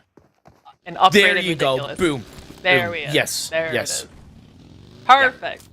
So, I mean, redonkulous indeed. I mean, what is redonkulous though? POWR is just. Oh wow. Man, I got some high hopes for them, but I think this is Vista's brand, right? They just pull up on somebody by themselves as a 2-man. They did this in NIGMA Galaxy last week, and they just steamroll the 1, right? 2 is better than 1, and take POWR out. But once again, the infamous POWR compound. I kind of appreciate this from Vista Gaming. Moving out of Pachinki this early does make sense, and I did kind of highlight how teams would prioritize a little bit more towards this eastern half of the circle. So them wanting to take a central compound such as the POWR Esport compound does make sense, and they do catch Power Esports off guard. Power Esports is just kind of the classic tale of being caught off guard, right? Because we saw, I think it was last week, 90th minute, crashed up on the back of this compound, and Power is just none the wiser where Power is going to return that pain back onto Vista as he gets a knock, but knock didn't return. So, I mean, how are you going to sit there, crouch in the middle of the open and get a knock and not have any sort of hard cover right next to you to hide behind? Yeah, it's interesting to say the least. Interesting. Ardue Thunder starting to move out of the military island on a side note, as Phase 1 is getting towards the tail end of Phase 2. Vista Gaming, they're going for broke. It's kind of all or nothing for them, and I can appreciate it. I really can. I mean, when you put yourself in such a deep hole, you really need to go all for nothing. Looks like Power able to get their player up, and he's able to just give him the slip, Houdini himself out of that terrible position. Here's the thing, though. To me, that's kind of job done from Vista Gaming. Would they have liked to have picked up more eliminations from it? Yeah. Of course, who doesn't? In terms of pushing a team back, in terms of creating that space for you to maneuver off the back of the next circle shift, yeah, job done. Power have moved away. And with Phase 2 shifting up the west, this is a different story. We haven't quite seen a circle like this. A lot of George Paul in play. A lot of George Bull in play, and what's not in play is all that land in the water, kind of that bay area of Georgia Pools. So, I mean, this is kind of, it could go to the north side of Georgia Pool, it could stay on the southern side. I think there's a little bit more on the southern side, so we'll see. And I think we're seeing a lot of these teams now gearing up, sending that kind of hospital area, lots of compounds just in that South Georgia Pool area. The only one, remember, we saw them having a little bit of a scuffle with, what was it again? Right, Triple Esports, I think, right off the bat. Yeah. And now they're slowly making their way super late, but it could be okay if they can kind of stay on the southern side or just pick a side that isn't really congested with too many teams. So the Bay's out of play. Who's going to commit to San Francisco in the former South and North George Paul? Will the circle end on the Golden Gate Bridge on the western side of this map? Remains to be seen. NASR are going to be a team to push up towards Hospital. One of their players will get knocked. Can a confirmation come through for Major Pride? Not quite. I think the crawling attempt by NASR Esports has worked out, but Nomi is going on his own. Where's the rest of the team? Where's the response? Where's the suppression? It's there in the form of Milky Way. Nomi is still on his own. It is an isolated 1v1 fight, and Humam comes out on top. Milky Way is there, possibly just about on time as Humam is damaged. Milky Way coming over that stop, and he does get the knock on to NASR. So, I mean, it was good. We were a little scared for Nomi because he came in all by himself. We're like, what are you doing? But we didn't see the full picture. He had Milky Way as a little bit of support, as now Miracle. I mean, they're just pulling up one by one and trying to go hit the reset, but Milky Way, he's not going to let them clean that one up, and he's going to take them, put them out of their mercy. As we do see, looks like Vista crashing up on the back side of Major Pride. But you also have, I think, CONQUEROR getting involved as well. SKYROCKET Esports as well. So the western side of this map is a haven. It's interesting that I said most teams will be looking to clamoring onto the eastern side of Phase 1, expecting the circle to kind of continue in this direction based off what we've seen in previous Erangel games. That's why this game can be so tough sometimes, so unforgiving, because it can be so unpredictable based off the circle shifts, right? It's crazy to deal with. What is going on here? We have Power now joining the fight that started with NASR versus Pride and Vista Gaming here as well. So Power trading one GEEKAY compound for one a little bit closer to Hospital. Pride is now put down to only 3 players, but have 2 eliminations to show for it. But I think at this point there, hey, we landed in North Georgia Pool. We know it's safe, so we're going to return back up into the safety. Here, now though, we see the circle is coming in now. So we have about half, maybe not half, maybe 40% of the teams up on the northern side, and the other half kind of committing to the southern side here. So Imperium, it could go either way, I think, at this point. So it depends. Oh, I mean, it could go either way. way. It's still way out in the water, Imperium, but I think this is going to be a South Georgia pole circle for this match. Oh man, what a phase 3 shift. That was the most natural reaction I could have given. We do see a replay of what Frozen did once again. My god, like the guy does everything that he can to keep Major Pride in a good spot, but he did end up going down off the back of Vista's full body push. We transition over to the action as OOREDOO Thunder do react, being in a good position. They start to get hot and heavy. OOREDOO Thunder coming up from the military base, so they've rotated quite the way. Such a journey to get up onto this kind of hospital South Georgia pole side, and they find a pretty nice compound here, a great way to save their cars, and no one in their general area. But I mean, this is not where the action is. It's down over on that eastern side, as now K12 crashing up onto YALLA, who had so many eliminations in that past Sanhok match, and now it's going to be just late up on the top. Very similar situation to where Major Pride was up just as well. And Falcons getting involved. Last is going to be able to at least help his team get an elimination knock onto the players. A YALLA three-way dance. Ow. YALLA were playing in from North George, by the way. In the previous circle, they had one of their players safe across that Golden Gate Bridge, and they tried to use that to push forward into the buildings, but it's just unpredictable at times, and nothing too much they can do. Katan is finished off or knocked down from YALLA, as far as I know. So that leaves that, it is finished off. So YALLA, now just only 2 players left. You can see Kurd12 kind of mobilizing in the background, really wanting to get in on this fight. But Falcon, remember, they weren't able to really win that fight against who was it, Major Pride last game, so they really wanted to collect the eliminations now. We have Kurd12. They do come in for the third party, get a knock onto Falcons and stop the push, as Falcon just returns it right back to them and gets a knock in return. So these two teams, they were about to step out the door and then immediately put a stop, as YALLA now has a little more time to put some more distance between them and Falcon.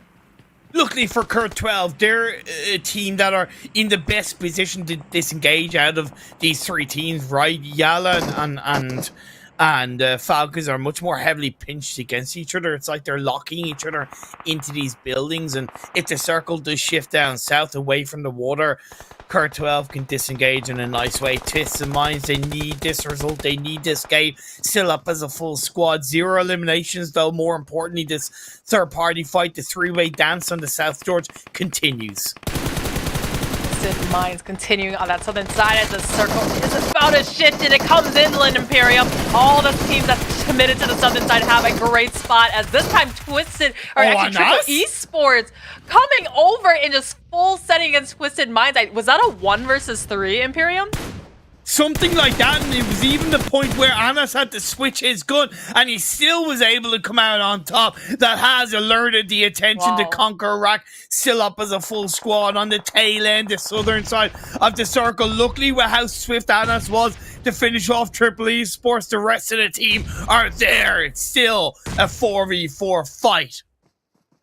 Ragnarok having that kind of overwatch position on the back and side, not allowing Kalaga to push on over the top and shoot down onto his teammates. So Twisted Mind, they've got a foothold into this circle. Still about 2, still needing to come in, but Conquer Iraq, like you said, they're right within the circle. They've had a good spot, and they can just keep Twisted Minds from coming on in. If I was Twisted Mind, though, I look for an easier way, maybe shifting to the left-hand side, finding a different upper ground within the circle, and then revisiting this fight against Conquer.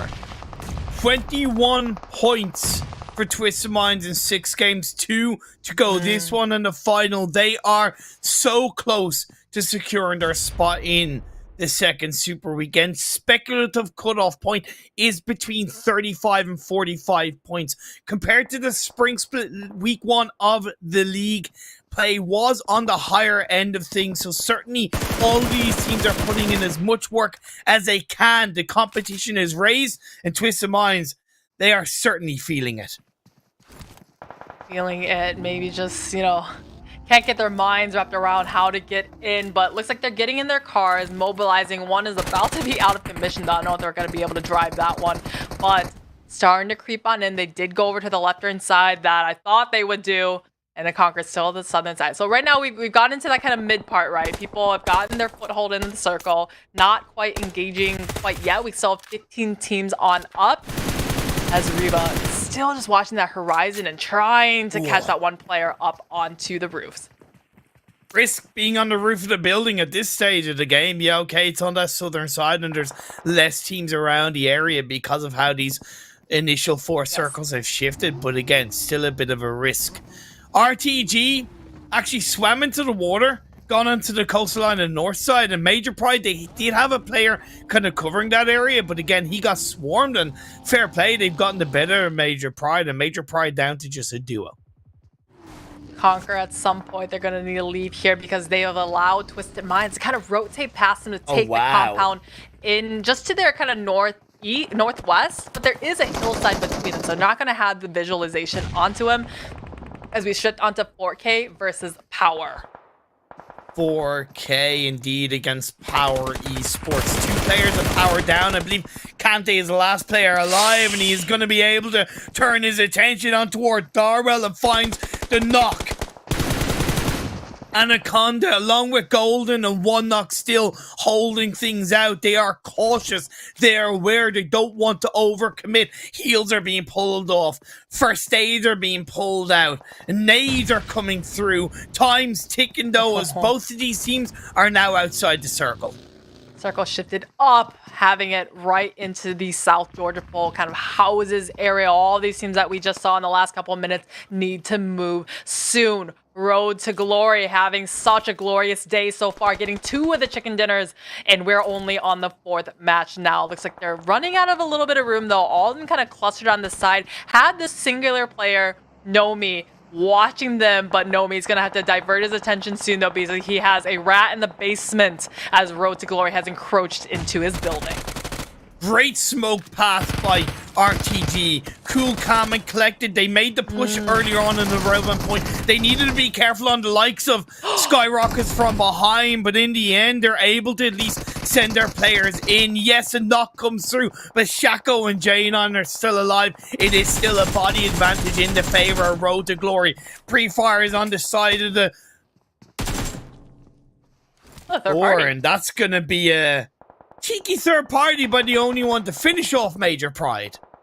That was good for Road to Glory because the way they were pushing, it wasn't going to turn out well for them. They were pushing literally one by one and just had no support. So, I mean, I think Nomi, it was setting up. He could have had maybe a real good 1v3 fight, but the only one putting an end to that one, 4K, has now come in just into the edge of the circle ahead of all of these teams on the eastern side as VISTA, another team needing to get in the circle. Falcons watching them from the hillside and not allowing them to escape.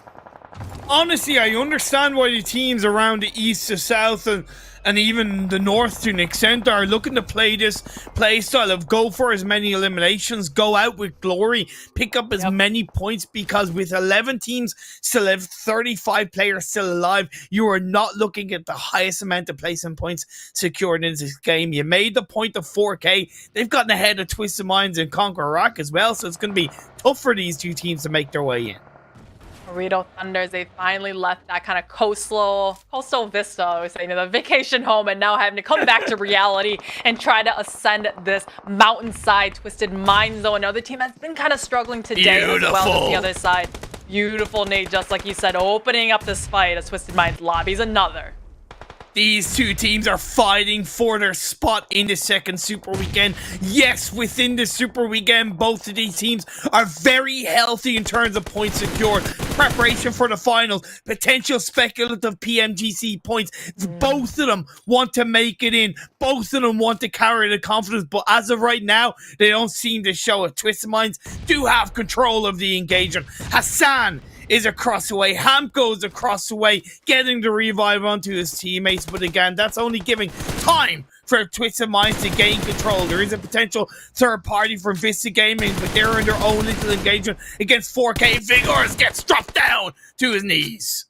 Hassan basically baiting his teammates right there down in there. He knows Twisted Mind wants to come over and go for the finishes, but in him getting that one knock onto Twisted Mind, it now is very clearly obvious of exactly where he is. Circle shifts up to the northern side though, as we see teams, they're going down like dominoes left and right. Hassan I mean, he's got to go for the circle at some point, as Twisted Minds are also looking for their own reset. Looking for a slice of the Domino's pizza pie in the form of this chicken dinner. Twisted Minds are still being resilient as ever. Vista Gaming did push back and push away the likes of 4K, so they've looked to target the direction of Twisted Minds off the back of the hearing the shots in Trofka. Trofka's going to get the knock. That's going to be Ragnarok and Anis going down outside the blue zone. Just a little bit too much damage. Dammy's the final player calling. Can he pull out all this stuff against OOREDOO Thunders? He's pinched in the pickle in the moment to play. The pizza slice isn't going to work out for him this moment. Is he going to feel the burn, feel the heat of the pepperoni slice in the form of OOREDOO Thunders or Vista Gaming?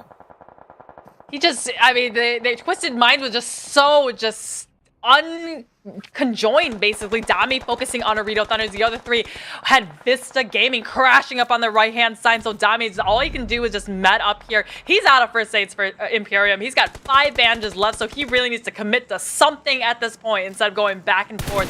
OOREDOO Thunder, they've crossed around the roadside, trying to find their way in. He does find one, and he finds the 2-piece to clear out OOREDOO Thunders. Dami going down, swinging. Picks up his opponents in the form of OOREDOO Thunders, will still end this game on 14 points, double the amount of points secured by OOREDOO Thunders, so they are 1 step ahead of their opponents. 3 teams are left in this game 4 of the day. Vista Gaming, SKYROCKET, and the only one Esports. By golly, Miss Molly, we're going to have so much to talk about based on the teams that finished in the tail end of this result. SKYROCKET are still up as a full squad. The 3 teams left Imperium. We've had the only one, they're currently in 11th. The other 2, they're at the very, very bottom, and now they turn their sights onto each other. But they got a healthy amount of room here. But SKYROCKET so confident, 7 eliminations found as they're looking to clear out the rest of the lobby. Coming into this game on 30 points, they said 10 points will put them into that secure spot. And they're already into the top 3. That's a guaranteed 10 placement points alone. Never mind the elimination points they've been able to rack up. And it's coming up to 9. Possibly ending this game with a chicken dinner. They wipe out Vista Gaming down in 3rd. 2 teams are left. And then 7R is the final player up for the only one. SKYROCKET, they have the circle, but they're saying we need the elimination points as they push on up and eliminate with the grenades. It's 1 left, Imperium, and he's hiding and he's trying to stay as incognito as possible. SKYROCKET plummeting up into his vicinity. Even pushing outside the circle, they want it all. They want it all. They want it all, and they want it now. And guess what? N7R, he's going to do the right thing, and he's going to deny the points. But SKYROCKET, they've done enough. They've picked up a chicken dinner, and they have confidently booked their spot in the 2nd Super Weekend, Monica. We said before this match, we said they need to go big or go home, and they decided to go big. This is the team on the chopping block. I want to say it was in 17th position, about to not qualify for Super Weekend. So to come in with a win with the massive amount of elimination points, that is all you could ask from them. Man, it was incredible, and they're not the only team to have done it right. Let's look straight at the match rankings of that game that we've just witnessed. The final Erangel game of League Week number 2, and it did not disappoint. The only one Esports coming into this game in 16th place, picking up 19 points. Vista Gaming coming into this game on 20th place, picking up 19 points. Team Twisted Minds coming into this game on 18th place, picking up 14 points. This is incredible. I think this was some sort of, I don't know, maybe some just unconscious pact where like, okay, all the teams at the top, but let's give some, you know, glimmer of hope for the teams at the bottom and let them, you know, do well this match. And literally almost everyone in that kind of top 5, top 6 were one of the bottom teams in the lobby. So great stuff from them. So in seeing these bottom teams at the top, this second half though in PRM, I'm curious to see where did the top teams all fall down. Let's have a look at the second page and what happened to them. Road to Glory picked up 4, Kurt 12 picked up 3, and it's 1-1. 1-1, 0-0. Oh man. 1-1-1-0-0-0.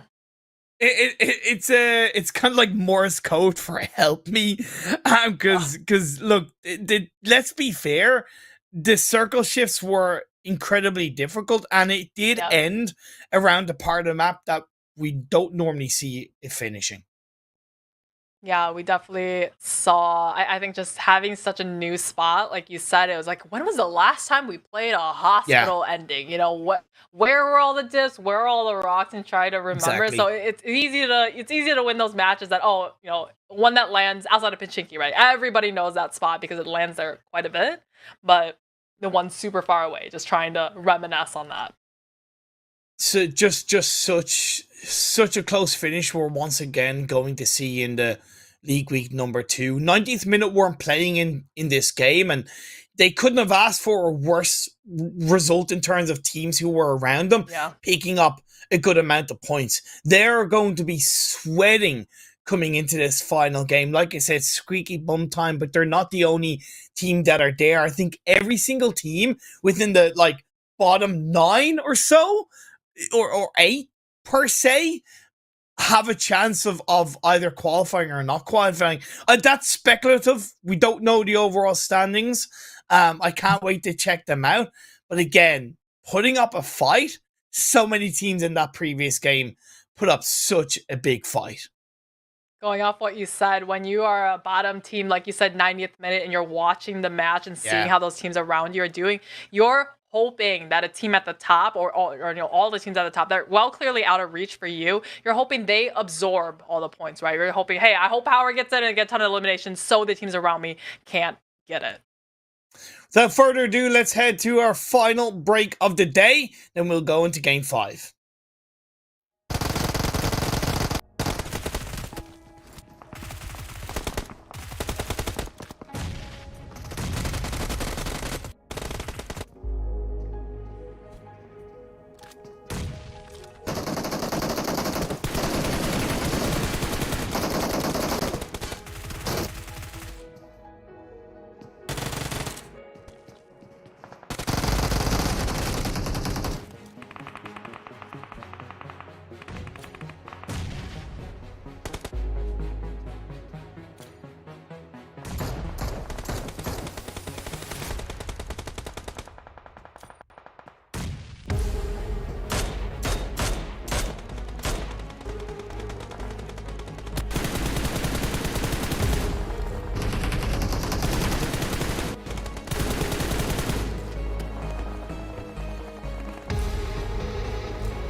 Failure happens to us all, but it's how champions evolve. The only thing that matters from a loss is if you get back up when you fall. You gotta get up. Failure happens to us all, but this is how champions evolve. The only thing that matters from a loss is when you get back up when you fall. You better get up. You gotta get up. You gotta get up. I need you to get up. Get up. You witnessing a champ in the making, fueled by your passion for greatness. Yeah, but adversity and bad situations meet us in the middle of the paths that we taking. But it's what you do after that makes men. Will you quit or will you stand up and face it? Tell me, do you have what it takes to swing back when this life asks for the fade? Can you tell me you'll adapt to the change when a punch lands and it puts you flat on your face? After you wake, will you stand up and say, get mad, hit back, lit match to the flames? Failure happens to us all, but it's how champions evolve. The only thing that matters from a loss is if you get back up when you fall. You gotta get up. Failure happens to us all, but this is how champions evolve.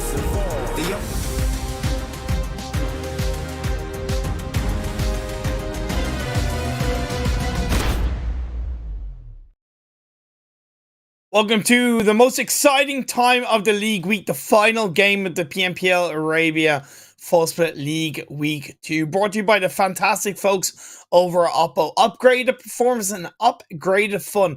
Celebrate your winning spirit with the brand new Oppo Reno 7 Pro 5G, the designated smartphone for PUBG Mobile in Middle East and Africa Esports 2022. Monica, the final game is upon us. Let's take a look straight away at the overall standings. Okay, so this is crunch time, right? For some of these teams that are at the very bottom, they may or may not be playing right now, but I mean, this first top half, Imperium, this is the smooth sailing into the super weekend, right? Let's move into the second page, right? You're dead right. Top 8, it's all good. Sorry, guys, you've had your moment. We don't care about you anymore. We're moving on to we do. We do, obviously, jokes aside. But again, the focus is upon us. Triple Esports, all good. NIGMA. To me, it comes down to CONQUEROR and below. They are in the drop line on a total of 36 points, along with Twisted Minds. To me, 4K are good. The bottom 4 teams at the moment are Rad, VISTA Gaming, 90th minute, and OOREDOO Thunders. So the teams that aren't playing this game is going to be Curd 12, Major Pry, R8, and SKYROCKET. Unfortunately, we won't be seeing them, but I mean, last Sanhok Imperium going to be crazy. We will see Monster, though, the designated energy drink, the official energy drink for PUBG Mobile. Thank you, Monster, for getting involved in the fantastic PUBG Mobile Esports for 2022. Let's get right into the final game of the day, the final game of League Week 2, and not only to add the massive amount of pressure on these teams' shoulders down in the bottom 5, but we are into Sanhok of all maps. All right, the one spot we are watching time and time again, it's going to be that boot camp area. We see YALLA, we see GEEKAY, and we see them fight time and time again. I mean, this is the last time they're going to fight in Super Weekend, right? But if both of these teams, I'm pretty sure we're going to be seeing them in the Super Weekend. So maybe the sequel and trilogy will continue this weekend. So as much as yes, indeed, we will definitely be taking an eye and keeping an eye on the bootcamp fight. Again, the priority as well is the bottom 5 teams. OOREDOO Thunder, 90th minute, VISTA Gaming, Rad, Twisted Minds, and CONQUEROR Iraq. Interestingly, VISTA Gaming have gone for a bit of a drop around the bootcamp area. Maybe they think, based off understanding of these 2 teams dropping in bootcamp before, that they can kind of third party and get involved and pick up some early eliminations. I kind of appreciate that if it's the case. We do see, though, this is a little bit terribly new, do we not? We have FALCONS landing here with Triple Esports, and we have VISTA Gaming just making eye contact with Road to Glory from across the street. So Imperium, they're stacking up to have a ton of action, and knowing us, it's going to happen all at the same time. Yeah, probably will. Rad, on a side note, by the way, did send most of their team a lot closer to Root. Yeah. So thinking that if NIGMA did try to go kind of like closer to Ruins, they'd be less likely to take a fight. I mean, Falcons here, I mean, they don't have R8 that usually lands in this area landing, so both of them made this decision. Triple Esports losing one now to the likes of Falcon as they're pushing up here. Triple Esports, they've been kind of funneled all, you know, right into the dab center of Paradise Resorts. As Falcon, though, they're kind of in that corner. And you can see in the miniature map, one more lone member of Triple Esports is coming to shoot Falcon right in the back. Both of these teams are of course secure for the second Super Weekend, so to me it's kind of nothing to lose. And I suppose that's where the bottom 5 teams can technically take advantage of a lot of teams around them who are coming into this game super secure into the second Super Weekend. So even though there's technically less elimination points, if there's a lot more early fights between those two teams, there is a bit of an opportunity to get a higher placement point finish. Falcon, though, looks like they're coming in a little bit closer. Triple Esports not losing any pace as they have lost one. Damar coming over onto the edges, clear the triple or third-person perspective, watching him trying to get the opportunistic knock. Actually gets knocked in return. It was a 1 versus 2 shooting situation there as Clever now the dominoes are falling. Now it's becoming such a desperate situation. Triple Esports pushed out of the likes of Paradise Resorts, and Falcons having the upper ground, trying to find the shots onto push, as now he's just coming around to the right-hand side, and they're having that 1 versus 1 here as another comes in for support, and they put Triple Esports down into the ground. Powerful, living up to his namesake, being powerful in this engagement. Clever is now the final player standing. Last is there to support his teammate. Powerful gets some pre-fire shots, has to prone down, will get knocked last, and now the last player standing, and he does clutch up to keep his team alive, and more importantly, that's a full squad. That was just an unfortunate. He tried to, you know, continue the shots out of his UMP and didn't quick switch to the QBZ. So we just caught an animation of switching the gun as the opponent from Falcons was already shooting at him, and it was just the GGs from there. But still, it's kind of a stalemate between GEEKAY and YALLA. I just can't drop that yet. It is. Maybe both teams saw another team parachutes this, as we know now, VISTA, kind of close by, so maybe they were afraid to engage too early into thinking that the team that did drop close by could be looking for a third party. I don't know. It's definitely an observation that logically makes sense. Phase 1 popped up, by the way, Monica. It's a little bit similar to the previous game, extremely centralized. I feel like we're always just kind of repeating the circles time and time again. But I just really want to highlight the teams that are really on the chopping block here are those ones that are kind of like 12th through like 18th, right? We've got YALLA, to me, it's all of them. Yeah. To me, it's 15th to 20th. To me, 4K, even R8, and the teams above, they're good. Yeah. So 15th right now, we have Conqueror Iraq, right? And then Twisted Minds, Rad. These are all ones that are still playing that one last match, this one, to try to just secure their spot. Obviously, it is easier for Conqueror Iraq and Twisted Minds, and arguably, well, no, not so much Rad, but Twisted Minds and Conqueror Iraq, because they're on 35 and 36 points. But again, last week's cutoff point, Monica, was 45 points. So if you take that into account, Conqueror Iraq and Twisted Minds still need 9 and 10 points respectively. Yeah. I think all the teams, even under them, are just gunning for their spots, right? Because the only difference between like 15 Conqueror Iraq, 36 points, and like 18 points Vista is just 6 points. And that's well within striking range, especially in one match. One caveat, by the way, R8. Okay, maybe I'm wrong about R8. Maybe R8 could not make it through, right? Because they're on 46 points and they aren't playing in this final game. 4K are behind them, but they're on 44. They only need, 3 points to make it past R8? And then if other teams like Conqueror Iraq, Twisted Minds, and Rad make it in, R8 could be pushed out of the second Super Weekend.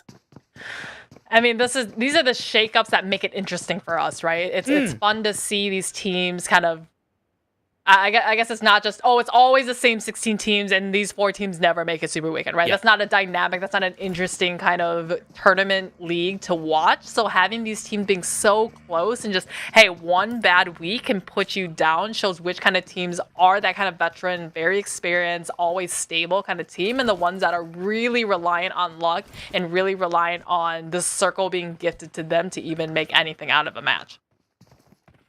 I do notice that 90th minute are a little bit more hesitant to move out of Hating at the moment. Yeah. Maybe once again thinking that POWR could be looking to gatekeep them. As it happens, no, that's not the case. POWR have gone much closer to Paradise Resort.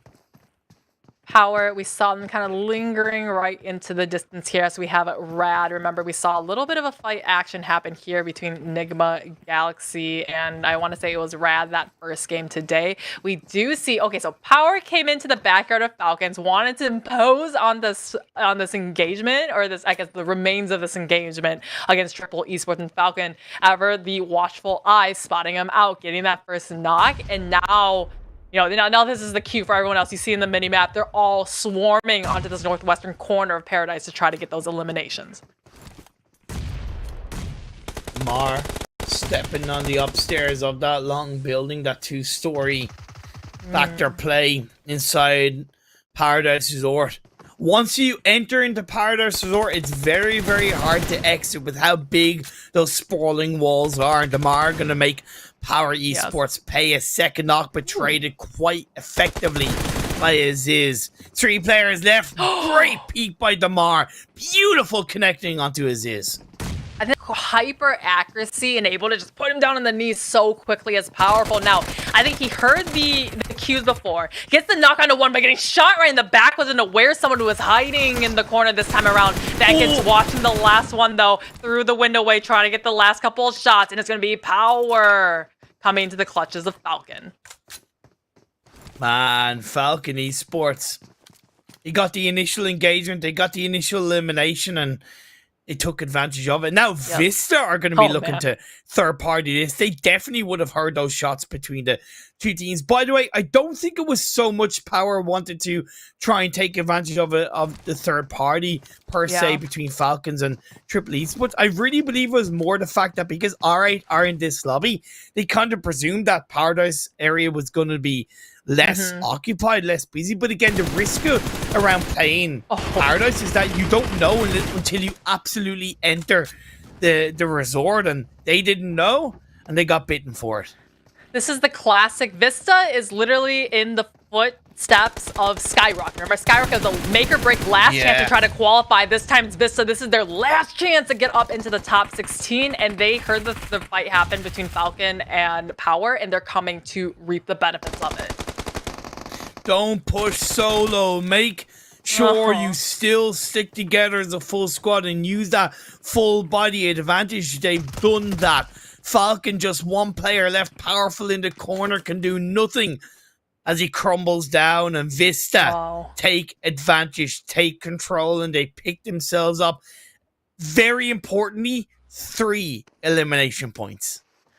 That's okay for Falcons because they're already in 4th place, right? They're well comfortable into there. It is to the benefit completely to VISTA because they really need the points. They're sitting at 18th position. Now only top 16 get taken to Super Weekend. So good for them being aggressive for those eliminations, but they really need to put up way more points if they want to beat out the likes of, you know, CONQUEROR, like Twisted Mind, Rat, are right above them in the standings. One factor we also need to think about in this final game, and it's potentially anticlimactic, of course. At the end of the day, you got to do what you need to do, is that heal strat. Right, the teams around that kind of 17th, 18th, 16th spot, will they go for a heal strat in the hopes that it gets them the kind of 8 to 10 points required to qualify for the second Super Weekend? GEEKAY, it looks like both teams have disengaged out of boot camp and taken their fight now up onto the hillside that they saw the circle shift off of them. So up here, this is very similar to where a circle ended before. I mean, Satan, he's just punching around, completely unaware, didn't check every single rock, and that's why it's so scary to play these Sanhok matches as YALLA, collecting up the first elimination so far. It's like when you're in school and you start to have a bit of a fight against somebody and you take it from the playground to the football field, and that's what's happened between these two teams. And right now, YALLA is the kid at school that's coming out on top. Swipe to the left, the 1-2 Uniflu drops come through, and I think that's a third party finishing off GEEKAY. And YALLA will be able to get the revive and stay up as a full squad. You just gotta take a tour of the entire school and just be like, we had a fight behind the bleachers, we had a fight in the classroom, we got sent to detention and continued our fight there. And that is exactly these two. So, I mean, GEEKAY, I think the favor is more in YALLA at this point, Imperium. I have seen YALLA come up on top in this general boot camp fight where they keep fighting to the death, and GEEKAY has just not been able to make much out of it. Circle shifts over to the east on phase 3. Good for NIGMA Galaxy. Even better for CONQUEROR as they have a 2-1-1 split. RTG not looking too bad, and the only one in the northwestern edge of the circle. Eastern side. Remember, NIGMA Galaxy had a very fruitful kind of rotation like this before, where they made a boat rotation on the eastern side. Nobody was in that area. They found a nice foothold on kind of the southern side as everyone is still coming to get in. Conquer, we haven't seen much from them yet, right? And they're real close to that 16 kind of cutoff line. And I don't know, we said a couple days ago, Miramar is Conqueror's map to go to, right? But we haven't had any Miramar in the last couple of days, so maybe their best map is just not in play. Exactly. Where they need to realize and understand that it's not about one map, it's about all three. It's about making sure that you are a well-rounded team. Always in the position to win, always in the position to come out on top. Give your team the fighting chance. And CONQUEROR, yes, they're closer to qualifying for the Super Weekend. They still need to continue to fight. 4K in their own right. They're in 15th spot, 44 points. They only need 3 to jump ahead of R8, who are not playing in this game. YALLA playing in the West. OOREDOO Thunders are a little bit close behind them. NIGMA Galaxy, ooh, a little bit too confident. Went for that airdrop that landed there and didn't know the trap was laid out. NASR in the distance watching him as now Lord turns his sights on Twisted Minds, coming in real close and personal, sees a couple shots, finds just a little bit of damage, but Twisted Minds are still going to be left alive on that western side of Quarry. I like it. The northeastern side of Quarry is locked down by Twisted Minds in a 2-2 split. I believe it was Twisted Minds that got the opening knock into NIGMA Galaxy. Not sure. Maybe it was NASR Esports, as you did correctly pointed out. A trap had been somewhat laid. The revive is still being executed with a few teams around them. There's no guarantee across the board. Again, Twisted Minds are certainly one of the teams that need every single point that they can get. They are 16th at the moment on a total of 35 points. Twisted Minds, one of the top teams from this last Super Weekend, and currently just, I don't know, maybe just partied a little bit too hard celebrating this past weekend because they just haven't really done much. But I think when you soar that high, there's only one direction to go, and that's down, right? That is true. That is true. And maybe a little bit of water splash in the face, cold water, slap in the face, and back down to reality. Yeah, for Twisted Minds, if they do make it into the second Super Weekend. VISTA Gaming cohesively flanking around this northern side of the circle as a full unit, exactly how they need to play this game.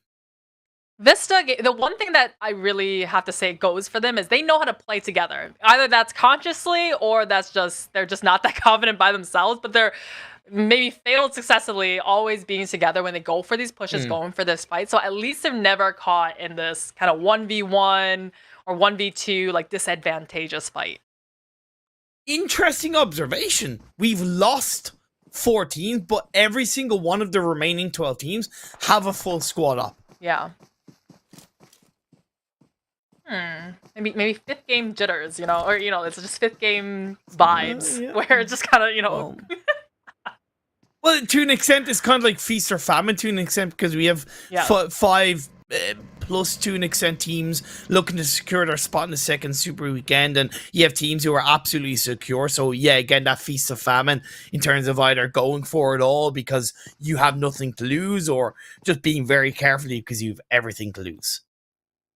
everything to lose. 90th minute, though. They definitely do have everything to lose because they're also one of the ones at the very bottom. Made a massive rotation from Hot Ting all the way over to that northeastern side of the circle. We see the only one in VISTA Gaming. These are two-year teams at the very end of the last game. Remember, there were two of the three teams left alive, and now finding themselves in engagement on the sides of these rocks. Super important you confirm the elimination, not only to make sure you get the extra point, but just to continue to suppress your opponents. And nade connects. It does tickle Luffy down a little bit of health, but again, the push is coming in. This is for the edge of the circle, though, a decent distance to travel for both of these teams inside Phase 4. It's manageable inside the blue zone, so there won't be too much of a panic to make it in, but as soon as the next circle shift, Phase 5, does become a bit scarier. Evo Station is scared into a knockdown to his knees. Luffy is able to respond.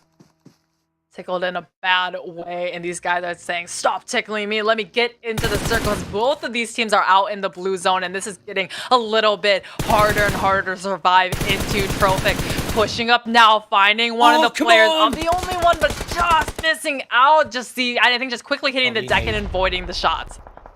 Nice nade by Luffy. Quick response off the back of being isolated. The revive yet to come through. On a side note, by the way, over on the western edge of the circle, YALLA are being heavily gate-kept outside the quarry by Twisted Minds. I believe a couple of eliminations has gone down. YALLA have been eliminated by Twisted Minds. A lot of solid elimination points as 90th minute get involved on a third party. VISTA Gaming have lost guaranteed one player. Luffy is now one of two players left up for the side of one and only. This is starting to get more and more important for the remaining 11 teams.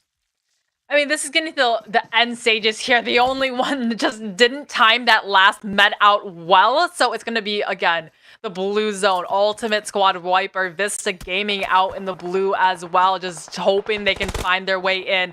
The only one, he tried to go for the save, but it's going to be CONQUEROR to put them in the ground. The only one are okay for the second Super Weekend, by the way. They are on 49 points, so it won't be too much of a panic for them. Trofka is down to 11 first aids. That's not going to get them very far, by the way. Spaghettios, 90th minute, are also saying the same thing. They're getting a little bit punished by CONQUEROR Rack down outside the Lakwai hillside coming into the eastern edge of the circle. If it's any map to do the med strat on, it is going to be Sanhok, as we see so many solos now. We saw just a couple minutes ago Imperium, these teams were all 4-man alive, and now they're being diminished down to solos and duos. As we now see VISTA Gaming, one of the ones that was on the chopping block, do go out in 10th position. CONQUEROR is also fighting their way tooth and nail to try to get in. I don't think VISTA have done enough. I believe they picked up 4 elimination points and maybe 1 placement point. That's only going to give them 5 speculatively. That will put them ahead. Well, actually, no, it will put them behind Twisted Minds, and I don't think it's going to be enough. Like I said, with still 9 teams left up, Rad are still in this game as a full squad.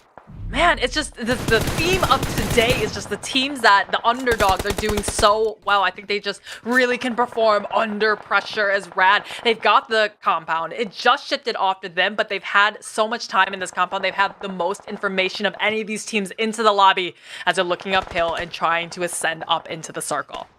The only teams behind them are players who are either healing in the blue or whittled down to a solo player. NASR are down, but that's fine. They're secured into the second Super Weekend. So are RTG up and towards the northern side as a full squad.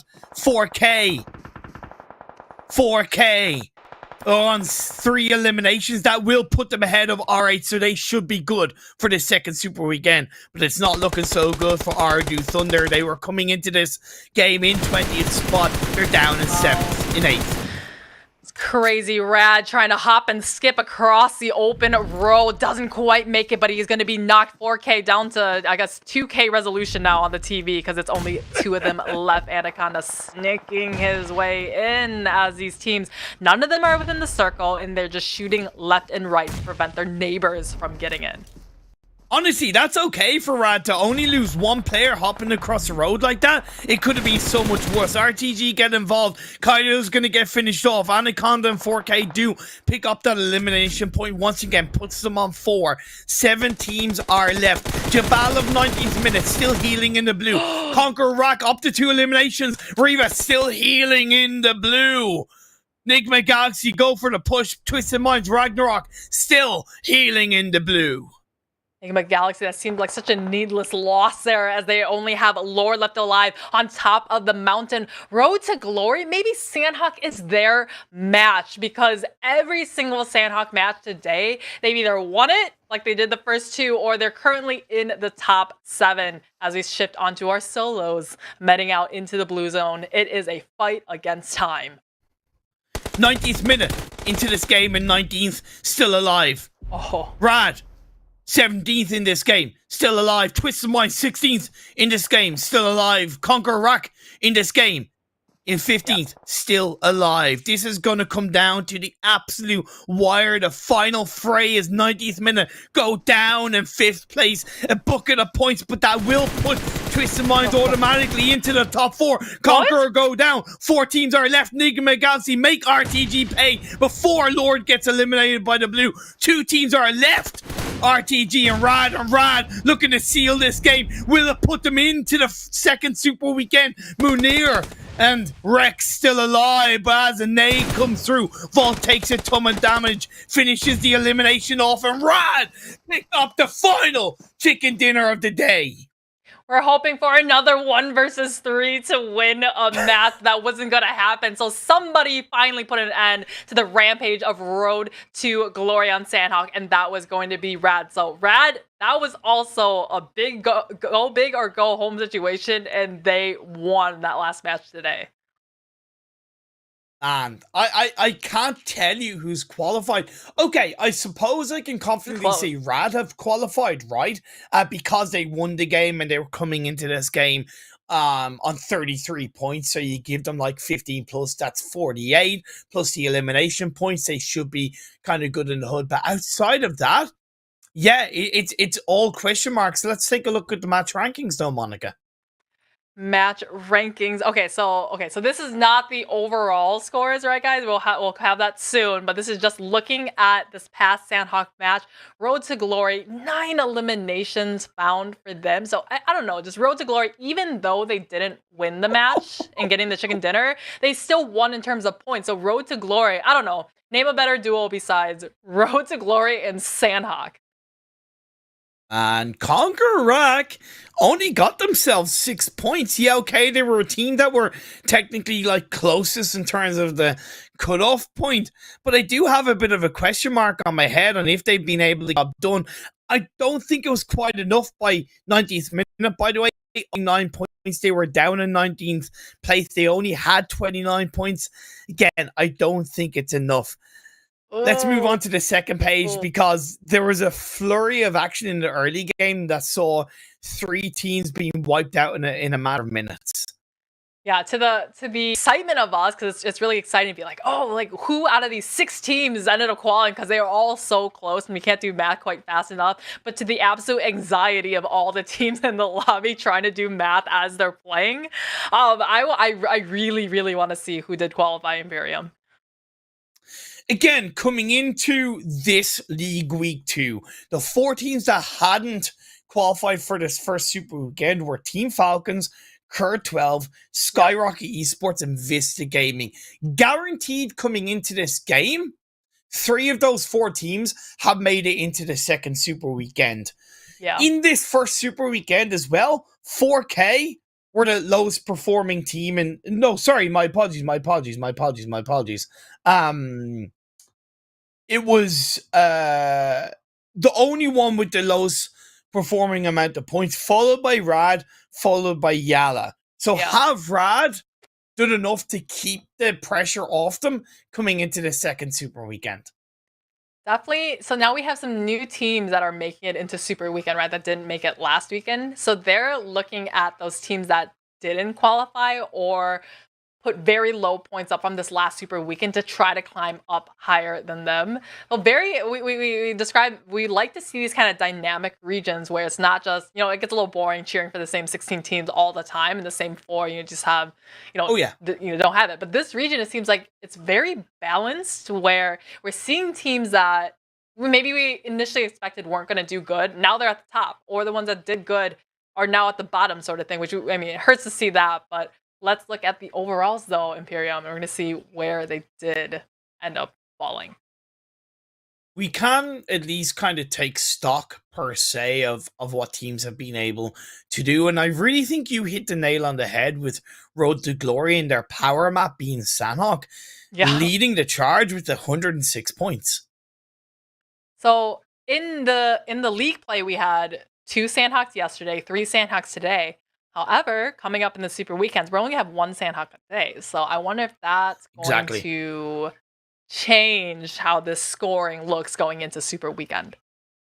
Plus a big question mark on their shoulders with the lack of elimination points. Not only isolated to their balance of placing points and elimination points, but even if you compare it to the teams below, take POWR Esports out of the equation, right? It's still 8 elimination points less than Team Falcons. Still, a multitude of elimination points less than a few teams below them, or equal to elimination points. My point is, that does kind of worry me coming into the second super weekend. So clearly they know how to rotate, or they just been blessed with zone all day today. But it's just that elimination point, they're not playing as aggressively as POWR, constantly putting themselves in a position where they're third partying or in the middle of fights. So, and there's only 2 points in difference between them, and definitely very different play styles and avenues of getting to the spot. But they're currently first and second. But, Imperium, the $1 million question, though, is that second half. Am I right? Yeah, let's have a look. Who are the remaining teams making it into the super weekend? Alright, Esports have just about qualified. That cutoff point is even higher than it was last week. Wow. The competition is raging on.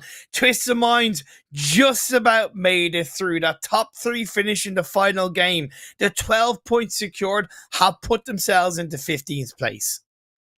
Twisted Minds, I was so worried for them. They were a team just like OOREDOO Thunders that had a bit of a comeback story from the super weekend, this previous one, after just doing okay during last week's league play. So just barely qualified is qualified, right? The points here don't really matter as long as you're in top 16.